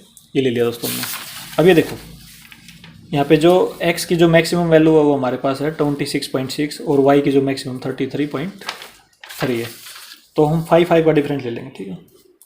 5, 10, 15, 20, 25, 30, 35, 40, 45, 5, 10, 15, 20, 25, 30, 35, ठीक है। इतना ले लिया दोस्तों हमने। अब इसमें आ जाओ। सबसे पहले जो पॉइंट है वो हमारे पास क्या है, ये देखो 0 और है 13.3। अब देखो दोस्तों 0 तो यहाँ पे है, ठीक है, और y की वैल्यू 13.3 है, तो ये हो गया 10 के आगे हमने कितना चलना है, 13.3 तक पहुँचने के लिए 3.3 तक पहुँचना है। अब ध्यान दो दोस्तों, ये जो बड़ा स्क्वायर है ये वाले यहाँ से लेके यहाँ तक, इसमें कितने पॉइंट हमारे पास, छोटे स्क्वायर कितने हैं, 10 है। छोटे स्क्वायर कितने, 10 है। तो 10, यदि छोटे स्क्वायर 10 है तो उसमें नंबर हमारे पास कितना है, 5 है। इसको ऐसे लिख लो, यदि 5 नंबर है तो छोटे स्क्वायर कितने हो गए, 10 हो गए। यदि 1 नंबर है तो छोटे स्क्वायर कितने हो जाएंगे, 10/5 2 हो जाएंगे, ठीक है। ऐसे याद रख सकते हैं। यदि 1 नंबर है तो छोटे स्क्वायर कितने लेने हैं, 2 लेने हैं। अब हमारे पास 10 से आगे यहाँ तक 13.3 तक पहुँचने के लिए 3.3 में कितने हो जाएंगे, 2 × 3.3 तो 6.6 आ जाएगा। छोटे स्क्वायर कितने ले हम, 6.6 लेंगे, ठीक है। तो 5 तो यहाँ तक हो गए छोटे स्क्वायर, एक 6.6 थोड़ा सा आगे इससे, ठीक है। ये पॉइंट ए आ जाएगा और इसमें हम लिख देंगे 0 80/6, ठीक है। 80/6 ये लिख दिया दोस्तों पॉइंट ए। अब आ जाओ पॉइंट बी में, 80/3 मतलब 26.6 है। तो अब ये देखो ये 0 है y की वैल्यू, तो इस पे हो जाएगा 25, ठीक है। इससे आगे हमने चलना है 1.6 और चलना है ताकि हम 26.6 तक पहुंच जाएं। 25 से आगे 1.6। अब ये देखो दोस्तों, एक नंबर में 2 छोटे स्क्वायर होते हैं, तो हमारे पास नंबर कितना है यहाँ पे, 1.6 है। तो 2 × 1.6, 16 2 जा 32, 3.6 छोटे स्क्वायर आगे बढ़ेंगे, ठीक है।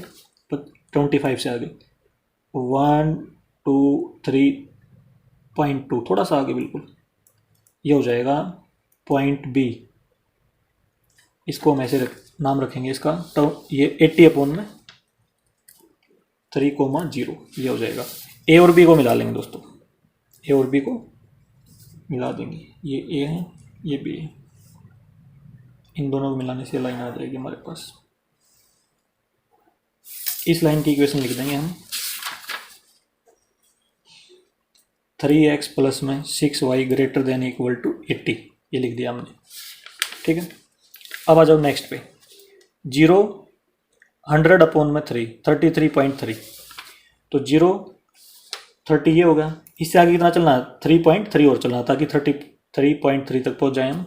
तो 3.3 का हमने निकाला हुआ 6.6 छोटे स्क्वायर, तो 5 तो यहाँ तक हो गए, 6 ये हो जाएंगे थोड़ा सा ऊपर।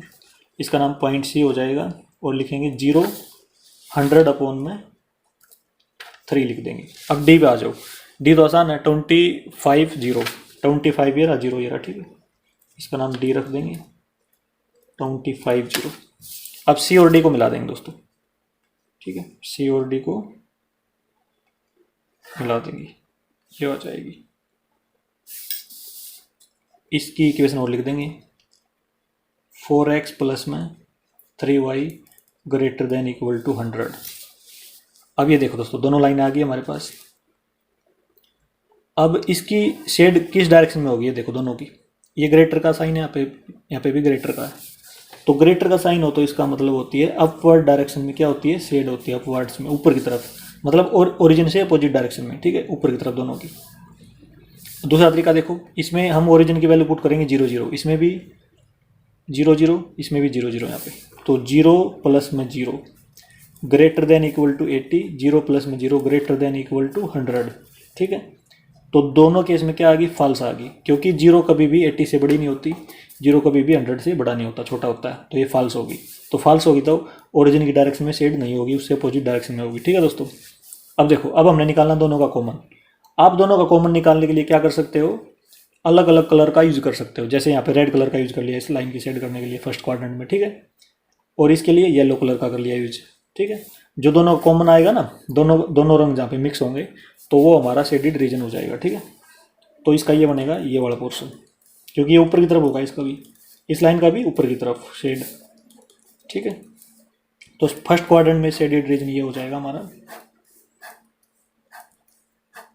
अनबाउंडेड रीजन होगा दोस्तों ये, ठीक है, क्योंकि आगे की तरफ बढ़ रहा है, ये कहीं पे भी नहीं रुक रहा, ऊपर की तरफ जा रहा है, ठीक है, ये वाला हो जाएगा।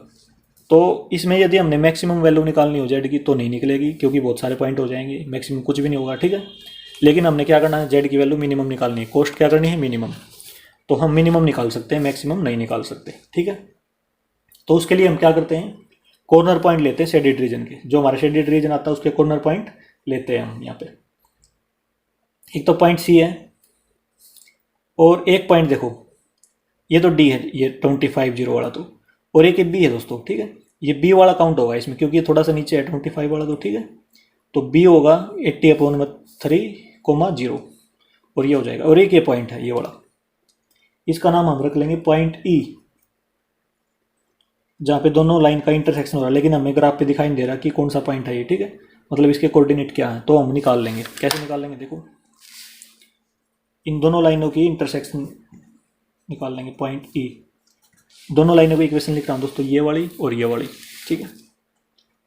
3x प्लस में 6y equal to 80, equation number 1। 4x plus में 3y equal to 100, equation number 2। अब देखो, इक्वेशन नंबर 2 को यदि मैं 2 से मल्टीप्लाई कर दूँ तो यहाँ पे 6 हो जाएगा, इसके कोफिशिएंट मैच हो जाएंगे। ऊपर वाली इक्वेशन को बिल्कुल सेम टू सेम लिखेंगे, नीचे वाले को 2 से मल्टीप्लाई करके लिखते हैं, यहाँ पे 200 आ जाएगा, माइनस करेंगे, ये कैंसिल हो गया, -5x इक्वल टू -120, माइनस से माइनस कैंसिल, x की वैल्यू आएगी 120/5, कैंसिल करेंगे, इसकी वैल्यू हो जाएगी 24, x इक्वल टू 24 आ गया। अब हम क्या करेंगे, इस वाली इक्वेशन का यूज कर लेंगे, ठीक है। तो 24 यहाँ पे रखेंगे x की जगह पे, तो 24 4 जा 96, प्लस में 3y इक्वल टू 100, 3y इसको उस साइड ले जाएंगे, माइनस का हो जाएगा 100 माइनस में 96, 3y equal to 4, y equal to 4/3 आ जाएगा दोस्तों, ठीक है।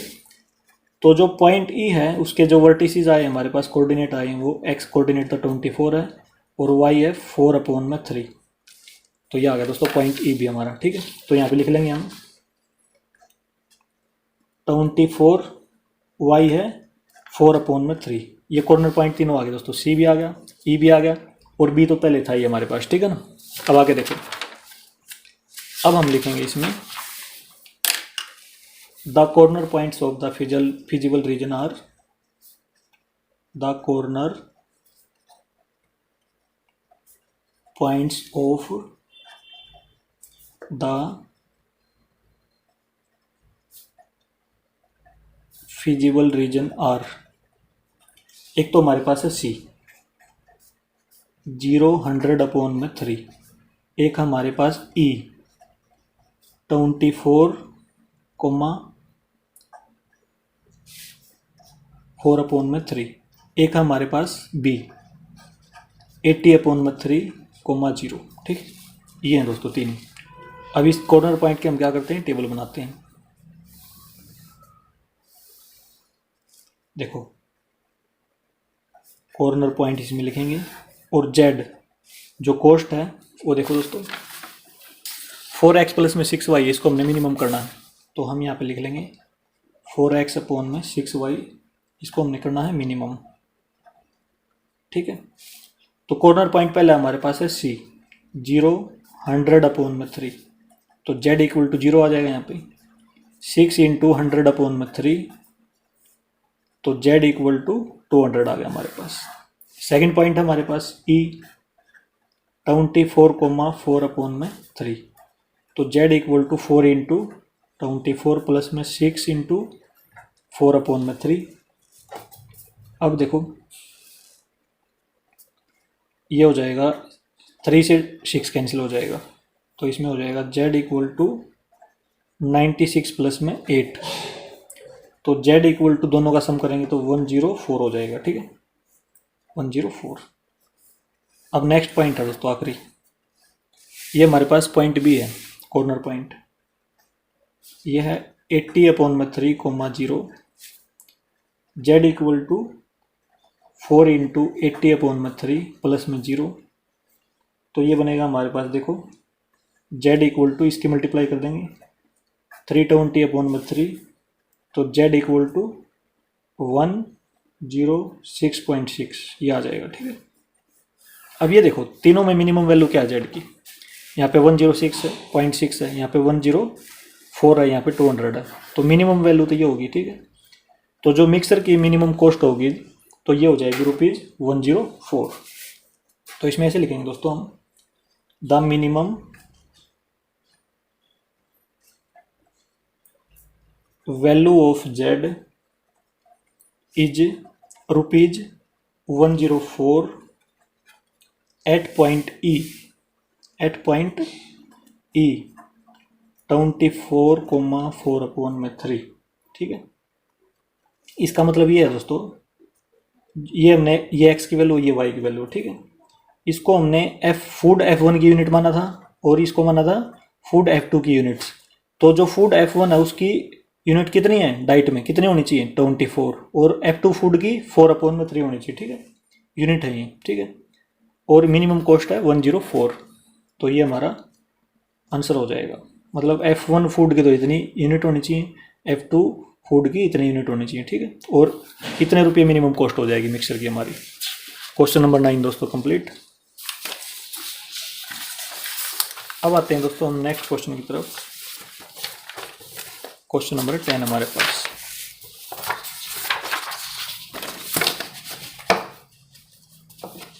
There are two types of fertilizers, F1 and F2. F1 consists of 10% nitrogen and 6% of phosphoric acid, and F2 consists of 5% nitrogen and 10% phosphoric acid. After testing the soil conditions, a farmer finds that she need at least 14 kg of nitrogen and 14 kg of phosphoric acid for her crop. If F1 cost ₹6 per kilogram and F2 cost ₹5 per kilogram, determine how much of each type of fertilizer should be used so that nutrients requirements are met at minimum cost. What is the minimum cost? देखो दोस्तों, दो तरह के fertilisers हैं, एक तो F1 एक F2। ठीक है, उसमें 10% नाइट्रोजन F1 में और फास्फोरिक एसिड 6% है। F2 जो फर्टिलाइजर है उसमें 5% नाइट्रोजन है और 10% क्या है, फास्फोरिक एसिड है।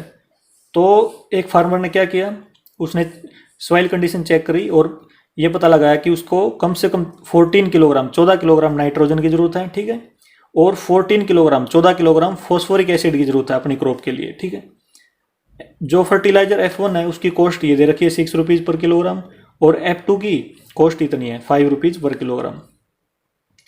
तो अब ये बताना है कि कितना फर्टिलाइजर्स की जरूरत उसे पड़ेगी F1 की और कितने F2 की पड़ेगी, और मिनिमम कॉस्ट बतानी कितना, कम से कम कॉस्ट में कितना पड़ेगा। तो देखो दोस्तों, क्वेश्चन नंबर है 10 हमारे पास। सबसे पहले हम एक टेबल ही बना लेते हैं उसकी भी। देखो, एक तो है नाइट्रोजन फर्टिलाइजर, फर्टिलाइजर के अंदर है दोस्तों ये नाइट्रोजन और फास्फोरिक एसिड। ठीक है, नाइट्रोजन और फास्फोरिक एसिड।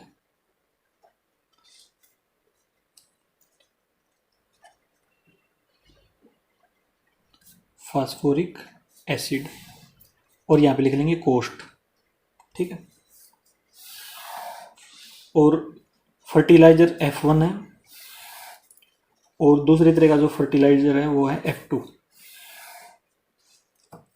और यहाँ पे नीचे लिखेंगे रिक्वायरमेंट। ये टेबल बना ली दोस्तों हमने। ठीक है, इस प्रकार की। अब ये देखो, जो फर्टिलाइजर F1 है उसमें नाइट्रोजन कितने परसेंट है? 5%, 10% दोस्तों, सॉरी, इसमें 10% है। और फॉस्फोरिक एसिड है उसमें 6%, तो 6% लिख लेंगे फॉस्फोरिक एसिड के नीचे, ठीक है। अच्छा, जो F2 फर्टिलाइजर है उसमें नाइट्रोजन तो है 5% और फॉस्फोरिक एसिड है 10%। अब आ जाओ कॉस्ट के ऊपर। जो F1 है फर्टिलाइजर उसकी कॉस्ट कितनी है? ₹6 पर किलोग्राम। और जो F2 फर्टिलाइजर है उसकी कॉस्ट कितनी है? ₹5 पर किलोग्राम। अब रिक्वायरमेंट देखो दोस्तों, नाइट्रोजन की रिक्वायरमेंट कितनी है खेत में? कम से कम 14 किलोग्राम, एटलीस्ट 14 किलोग्राम। इसका मतलब ये है कि 14 किलोग्राम तो होनी चाहिए, उससे ज़्यादा वैसे वो, ठीक है। और फास्फोरिक एसिड की कितनी जरूरत है? एटलीस्ट 14 किलोग्राम, ठीक है। अब देखो दोस्तों ध्यान से, यहाँ पे किलोग्राम है, यहाँ पे किलोग्राम है, ठीक है, यहाँ पे किलोग्राम है, लेकिन यहाँ पे परसेंटेज दिया हुआ है, ठीक है। इसको हम क्या करेंगे, इस परसेंटेज को हटाना पड़ेगा यहाँ से, इसके नीचे क्या लगा देंगे? अपॉन में 100, ठीक है, अपॉन में 100। जब हम इक्वेशन लिखेंगे तब लगा देंगे, ठीक है। तो सबसे पहले हम ये करेंगे, देखो हमने क्या निकालना है, एक तो कॉस्ट निकालनी है। कॉस्ट निकालने के लिए हमें ये पता होना चाहिए कि जो फर्टिलाइजर F1 है हमारे पास वो कितने किलोग्राम है। मान लो ये है X किलोग्राम, ठीक है, इसको हमने X किलोग्राम मान लिया। जो फर्टिलाइजर F2 है वो है Y किलोग्राम, ठीक है। अब देखो कॉस्ट क्या होगी, कॉस्ट 1 किलोग्राम की कीमत इतनी है और 1 किलोग्राम की कीमत इतनी है, ठीक है। ये किसकी? F1 की इतनी कीमत है, F2 की इतनी कीमत है 1 किलोग्राम की। हमारे पास X किलोग्राम Y किलोग्राम है, तो इसका मतलब 6X प्लस में 5Y। कॉस्ट क्या हो जाएगी? 6X प्लस में 5Y। इस कॉस्ट को हमने क्या करना है, सबसे पहले मिनिमम, एक तो ये चीज़ करनी है दोस्तों। और ये बताना है कि क्वांटिटी कितनी लगेगी, F1 की क्वांटिटी कितनी लगेगी, कितने किलोग्राम फर्टिलाइजर F1 होना चाहिए, कितने किलोग्राम फर्टिलाइजर F2 होना चाहिए, ठीक है। तो इसमें ऐसे लिख देंगे, हमने क्या निकालना है, क्वांटिटी ऑफ ईच फर्टिलाइजर, ये हमने निकालनी है, ठीक है। तो इसमें हम ऐसे मान लेंगे दोस्तों, जो लिखा ना हमने यहाँ पे, तो इसमें लिख देंगे इसको, इसकी लैंग्वेज लिखेंगे यहाँ पे, let X kilogram of fertiliser F1, ठीक है। मतलब ये उसने बाई किया है, ठीक है। लेट द फार्मर बाई भी लिख सकते हैं इसमें हम यहाँ पे, लेट द फार्मर बाई, ठीक है, X kilogram of fertiliser F1 and Y kilogram of fertiliser F2, ये हमने मान लिया जो हमने यहाँ पे लिखा था, ठीक है। अब देखो इसको हम X से मल्टीप्लाई करेंगे, क्योंकि X वाला रो ये है और Y वाली जो रो है वो ये है, ठीक है। ये Y के साथ सभी टर्म मल्टीप्लाई हो जाएंगे, ठीक है। कॉस्ट को तो हमने लिख दिया दोस्तों, ठीक है। अब लिखेंगे नाइट्रोजन की इक्वेशन को, मतलब 10X, इसमें ऐसे लिख देंगे देखो, क्योंकि नाइट्रोजन वाली इक्वेशन में परसेंटेज है उसको साथ में लिखेंगे ताकि हम बाद में 100 से डिवाइड कर सके परसेंटेज हटा के। तो 10% X नाइट्रोजन की इक्वेशन दोस्तों, प्लस में 5% Y, एटलीस्ट है, एटलीस्ट का मतलब ग्रेटर देन इक्वल टू, ठीक है, 14 किलोग्राम। ये लिख लिया हमने नाइट्रोजन की इक्वेशन। अब लिखेंगे फास्फोरिक एसिड की इक्वेशन को, ये हो जाएगी 6% X प्लस में 10% Y greater than equal to 14, और X comma Y greater than equal to 0, ठीक है, क्योंकि क्वांटिटी कभी भी नेगेटिव में नहीं होती।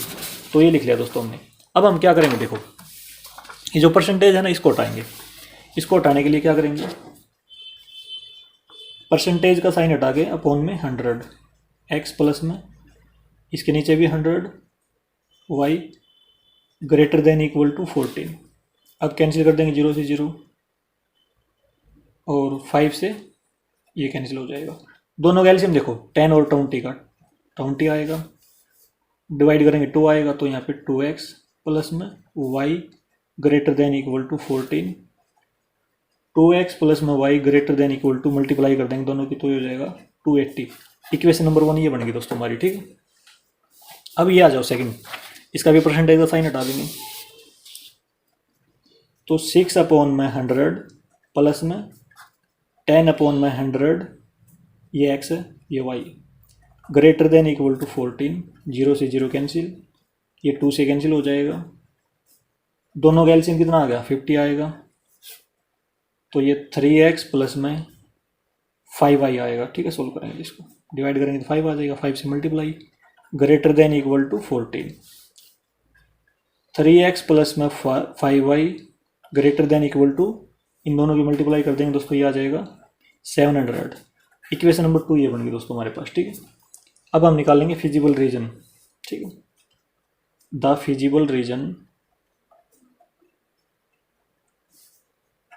Is determine by the constraints.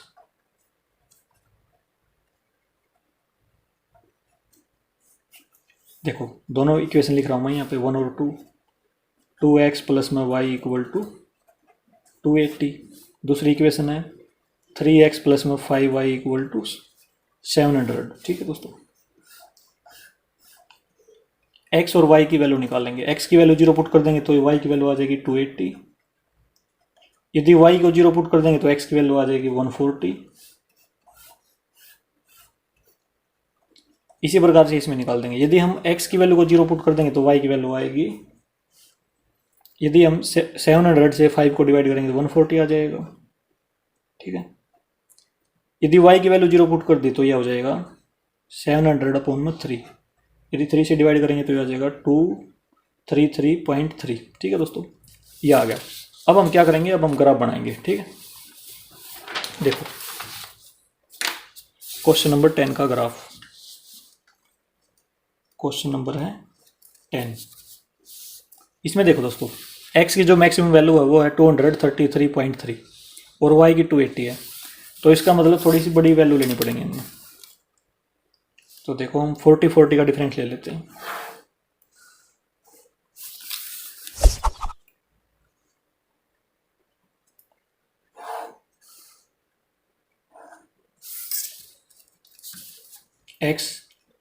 x dash, y dash, origin है 0 0। तो 40-40 का डिफरेंस लेंगे दोस्तों इसमें हम।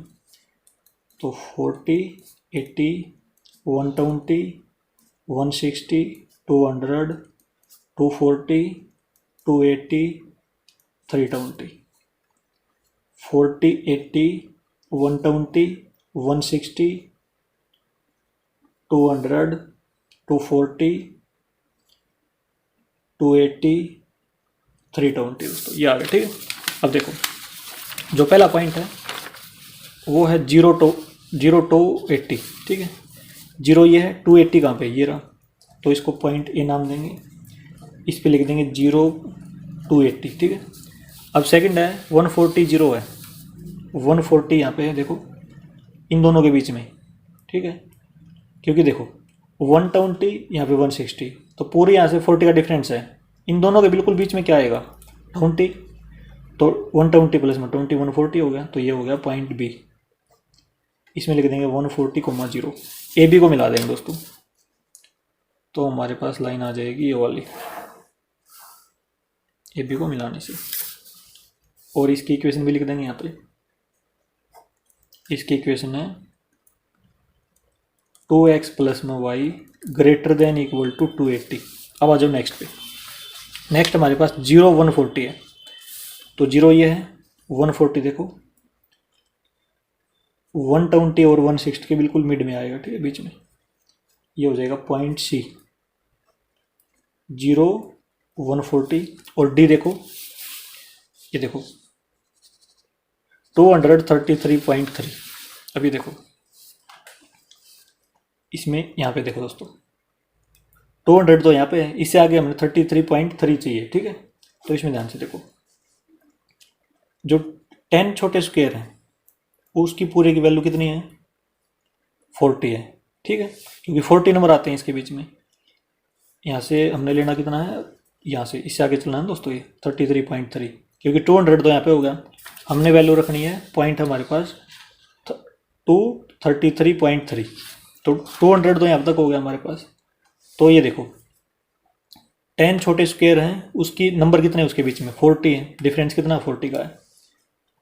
आगे देखो एक छोटा स्क्वायर है, तो उसके हो जाएगा 4 नंबर। तो हमने चलना कितना है, 33.3 है। तो हमारे पास दोस्तों है 33.3 आगे चलना हमने, 200 से 33.3। तो अप्रोक्सीमेट निकाल लेंगे हम। देखो इसको यदि 4 से डिवाइड कर देंगे तो क्या हो जाएगा, देखो तो 8 पॉइंट, देखो यहाँ पे 32 ना, 113 बच गया, तो 3 पे चला देंगे इसको, ठीक है 3 पे जाएगा ये। तो 8.3, तो 8.3 छोटे स्क्वायर। तो इसमें देखो दोस्तों 5 तो बिल्कुल बीच में हो गई, 6 7 8 थोड़ा सा ज़्यादा, 8 से ज़्यादा, इससे थोड़ा सा कम ये वाली जो लाइन है, तो ये पॉइंट हो जाएगा हमारे पास डी। ठीक है, इसको ध्यान से निकालना दोस्तों। इसको ऐसे भी लिख सकते हैं आप कि जो 40 है नंबर है वो 10 छोटे स्क्वायर के इक्वल है। एक नंबर है वो हो जाएगा 10/40, और जो 33.3 है तो ऐसे हो जाएगा, यदि 4 से डिवाइड कर देंगे, 4 आगे नीचे, ठीक है। अब डिवाइड करेंगे कितना आएगा, अप्रोक्सीमेटली इतना ही आएगा, 8.3 छोटे स्क्वायर, ठीक है। छोटे वाले स्क्वायर काउंट कर लेंगे फिर यहाँ से, या आप वैसे भी आइडिया लगा लो इसमें, ठीक है। अब ए और डी को मिला देंगे। ए और डी को मिलाने से सी और डी को, सॉरी दोस्तों, सी और डी को मिलाएंगे,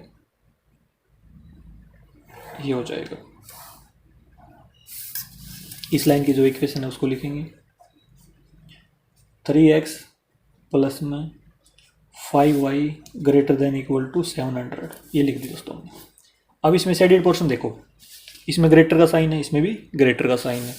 तो ग्रेटर का साइन है तो इसका मतलब अपवर्ड डायरेक्शन में होती है शेड, ऊपर की तरफ, ठीक है। अब इसमें ओरिजिन देखो, दूसरा तरीका देखो, 0 0 रख देंगे, इसमें भी 0 0 रख देंगे। तो 0 प्लस में 0 greater than equal to 700, 0 plus में 0 ग्रेटर देन इक्वल टू 280।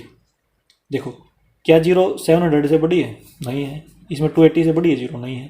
तो दोनों में आ गया फॉल्स। तो फॉल्स आ गया, इसका मतलब ओरिजिन की तरफ शेड नहीं होगी, ऊपर की तरफ होगी, उसके अपोजिट डायरेक्शन में। तो इस प्रकार से हो जाएगा दोस्तों, ठीक है। ऊपर की तरफ दोनों लाइन होगी, ऊपर की तरफ होगी।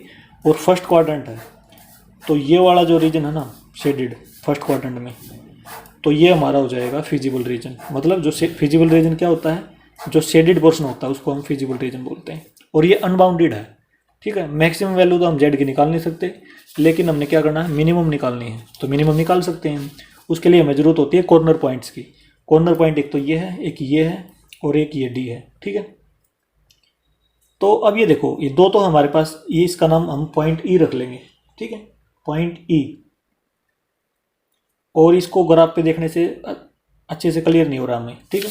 तो हम निकाल लेंगे दोस्तों, देखो एक बार इसकी हम निकाल लेंगे। देखो पॉइंट ई निकालने के लिए इन दोनों इक्वेशन का यूज करेंगे हम, इसका और इसका। तो देखो पॉइंट ई निकालेंगे, इक्वेशन लिख रहे हैं दोस्तों, 2x प्लस में y इक्वल टू 280। जो दूसरी इक्वेशन है, इक्वेशन नंबर 1, दूसरी इक्वेशन हमारे पास 3x प्लस में 5y equal to 700। Equation number 2, equation number 1 को 5 से मल्टीप्लाई कर देंगे ताकि इस वाले कोफिशिएंट से मैच हो जाएगी, ठीक है। तो ये हो जाएगा 10y प्लस में 10x आएगा, सॉरी 10x प्लस में 5y इक्वल टू 280 इंटू 5, ये हो जाएगा 1400। अब इक्वेशन नंबर 2 है जो, उसको सेम टू सेम लिख देंगे, 3x प्लस में 5y इक्वल टू 700, माइनस कर देंगे, इससे कैंसिल हो जाएगा। 10 minus 3x, 10x minus 3x कितना हो जाएगा, 7x। 1400 माइनस में 700, ये हो जाएगा प्लस का 700। x की वैल्यू आएगी 700 अपॉन में 700। x की वैल्यू आ गई दोस्तों 100 हमारे पास, ठीक है। अब निकालेंगे y की वैल्यू, इक्वेशन नंबर 1 का यूज कर लेंगे यहाँ पे, ठीक है। तो ये हो जाएगा, देखो इसको 100 से मल्टीप्लाई कर देंगे यहाँ पे, ठीक है। तो ये 200 प्लस में y equal to 280, y equal to 280 minus में 200, y इक्वल टू 80। तो जो पॉइंट ई आया दोस्तों हमारे पास, x की वैल्यू तो 100 आ गई और y की 80 आ गई, ठीक है। तो ग्राफ में देखो एक बार, यहाँ पे लिख देंगे हम 180, ठीक है। देखो यहाँ पे ये दिखाई दे रहा है हमें लगभग 100 के बराबर है यहाँ पे x की वैल्यू, और y की 80 है। तो इसका हम थोड़ा सा ऊपर होगा ये, ठीक है, क्योंकि 80 यहाँ पे है, थोड़ा सा नीचे हो गया ये, थोड़ा सा ऊपर होगा, 80 यहाँ पे है, ठीक है। इसको आप थोड़ा सा ऊपर भी दिखा सकते हैं इस प्रकार से, थोड़ा बहुत ग्राफ में ऊपर नीचे हो जाता है, ठीक है। अब देखो दोस्तों, अब लिखेंगे हम corner points. The corner points of feasible region are, feasible region मतलब शेडेड रीजन। कौन कौन से हैं दोस्तों? एक तो हमारे पास ए, उसके कोऑर्डिनेट 0 to 80, और दूसरा है पॉइंट ई जो हमने निकाला अभी अभी, उसके हैं 100 और 80, और तीसरा है दोस्तों हमारे पास पॉइंट डी। जो पॉइंट डी है ना, उसके वर्टिसेस हमारे पास देखो, इसके हमने लिखे नहीं यहाँ पे, बी के लिख दिए, डी के। ठीक है, देखो दोस्तों, डी के ये है ना 700/3, तो लिखो यहाँ पे 700/3, 0। तो इसमें हो जाएगा ये 700/3, 0, ये लिख लिया। 3 कॉर्नर पॉइंट आ गए। तो अब हम क्या करेंगे, टेबल बना लेंगे ताकि जेड की वैल्यू मिनिमम निकाल सकें।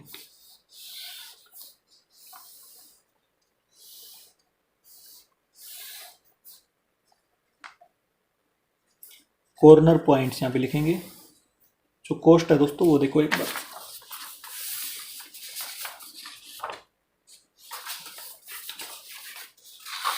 ये रही कॉस्ट, तो यहाँ पे है 6x + 5y, 6x + 5y, ये कॉस्ट है, इसको हमने करना है मिनिमम। ठीक है, कॉर्नर पॉइंट है ये रहे। सबसे पहला ए है 0 to 80, पॉइंट ए दोस्तों 0 to 80, तो ये हो जाएगा z = 0 + 5 × 280, z = ये आ जाएगा 1400। और अगला है हमारे पास पॉइंट ई 180, z = 100 से मल्टीप्लाई यहाँ पे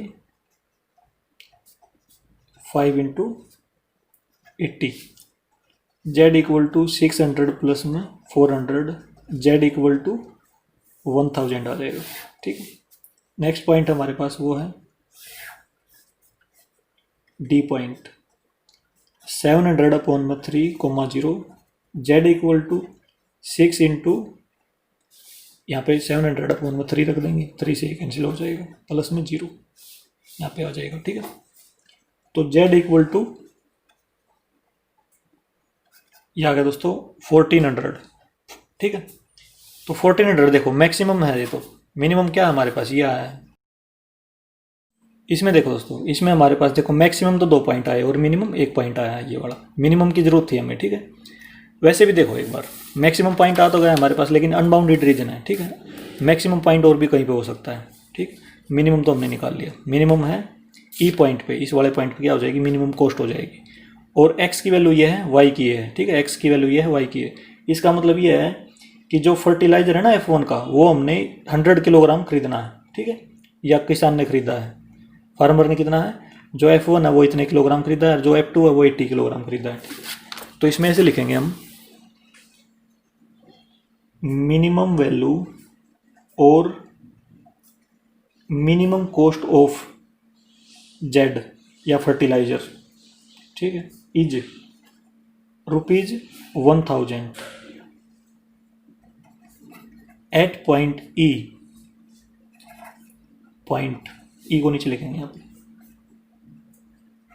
180, इसका मतलब एक्स ये है, वाई ये है। ठीक है, फर्टिलाइजर F1 और फर्टिलाइजर F2 टाइप का किलोग्राम है दोस्तों, 1 किलोग्राम में था। ठीक है, इतने किलोग्राम खरीद। एक तो ये आंसर हो गया और ये भी आंसर हो गया दोस्तों। इस प्रकार से क्वेश्चन नंबर 10 दोस्तों हमारा कंप्लीट। अब आते हैं दोस्तों हम नेक्स्ट क्वेश्चन की तरफ।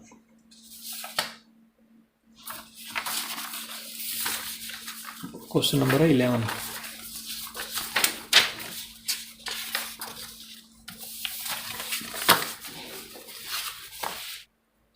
क्वेश्चन नंबर 11 देखते हैं दोस्तों हम। देखो, the corner points of the feasible region determine by the following system of linear inequalities. ठीक है, ये लीनियर इनइक्वालिटीज दोस्तों इसमें बड़ी बनाई दे रखी है पहले से ही। ठीक है, ये वाली दे रखी है देखो, और देखो और क्या इसमें कॉर्नर पॉइंट भी दे रखे हैं, जो हम कॉर्नर पॉइंट निकालते थे ना, जैसे ये दे रखे हैं, 00, 50, 34 एंड 05 ये दे रखे हैं। अब दूसरी बात देखो, let z equal to p x plus में क्यू वाई, जेड की फॉर्मेशन भी दे रखी है हमें, where p comma q greater than equal to 0, p और q की जो वैल्यू आएगी वो 0 से बड़ी है, इक्वल नहीं है, 0 से बड़ी है दोस्तों, ठीक है। Condition on p and q so that the maximum of z occurs at both, इस पॉइंट पे भी और इस पॉइंट पे भी। देखो दोस्तों इसका मतलब क्या है, सीधा सीधा मतलब ये है कि कोई भी लीनियर इनइक्वालिटी दे रखी है, उनके कॉर्नर पॉइंट हम निकालते थे, ये निकला ही मिल गया हमें, ठीक है, पहले से ही। अब देखो जेड भी मिल गया, जेड की फॉर्मेशन दे रखी है इसमें, और कंडीशन क्या होगी, पी और क्यू की कंडीशन क्या होगी, यदि जेड की वैल्यू, मतलब ये जेड है ना दोस्तों ये वाला, इसकी वैल्यू इस पॉइंट पे भी मैक्सिमम है और इस पॉइंट पे भी मैक्सिमम है। मतलब जिस प्रकार से हमने अभी भी क्वेश्चन नंबर 10 किया था उसमें जेड की वैल्यू 2 पॉइंट पे मैक्सिमम आई थी, ठीक है ना, 1400 आई थी ना हमारी वैल्यू। तो उसी प्रकार से इन 2 पॉइंट पे क्या होगी, ये वाला पॉइंट देखो एक बार, पीछे हमारी आई थी, इस पे आई थी, देखो ये 1400 आई थी, ये भी 1400, ये 2 पॉइंट पे, इस वाले पॉइंट पे इस वाले पॉइंट पे क्या आई थी, मैक्सिमम आई थी। तो इसी प्रकार से 2 पॉइंट इसमें दे रखे हैं कि इन 2 पॉइंट पे क्या होगी, जेड की वैल्यू मैक्सिमम होगी, ठीक है। तो इनका तो हमें काम नहीं है, ये वाली इसका कोई भी काम नहीं है, तो हमें यहाँ से यूज करेंगे। देखो एक बार क्वेश्चन नंबर है 11, इसको हम ऐसे लिखेंगे, z equal to p x plus में क्यू वाई, एक तो ये है, और दूसरी बात ये दे रखी है maximum value of z, maximum of z at point, एक तो पॉइंट हमारे पास है इसमें 3,4 equal to maximum of z at point, दूसरा पॉइंट है 0,5। देखो दोस्तों इसका मतलब क्या है, जो वैल्यू इस पॉइंट पे आएगी वो ही इसी पॉइंट पे आएगी, ठीक है, क्योंकि मैक्सिमम वैल्यू है, मैक्सिमम वैल्यू तो एक जैसी ही होगी ना, जो वैल्यू इस पॉइंट पे आएगी वही इस पॉइंट पे आएगी। दोबारा से पीछे देखो एक बार, इस पॉइंट पे हमारी वैल्यू कितनी आई थी, इतनी आई थी, इस वाले पॉइंट पे कितनी आई थी, इतनी आई थी, तो इक्वल आ गई ना। तो हमने क्या कर लिया, मैक्सिमम वैल्यू इस पॉइंट पे और मैक्सिमम वैल्यू इस पॉइंट पे क्या कर लिया, इक्वल पुट कर लिया, ठीक है ना। अब हम करेंगे क्या, ये जेड है तो इसमें हम क्या करते थे, इसमें हम x की वैल्यू पुट करते थे, x की वैल्यू ये रही, y की वैल्यू ये रही, इसमें क्या है, x की वैल्यू ये रही और y की ये रही, तो इसमें ये पुट करेंगे लेफ्ट हैंड साइड पे भी और राइट हैंड साइड पे भी। तो इसमें देखो z यहाँ पे लिखेंगे, x की जगह पे 3, तो 3p प्लस में 4q इक्वल टू, इसमें देखो 0 आ जाएगा x की जगह पे, तो p इंटू 0 प्लस में q इंटू वाई, तो 5y आ जाएगा यहाँ पे, सॉरी दोस्तों ये y की जगह पे रखना है ना, y की जगह पे 5 रखना है, तो 5q आएगा ना, 5q।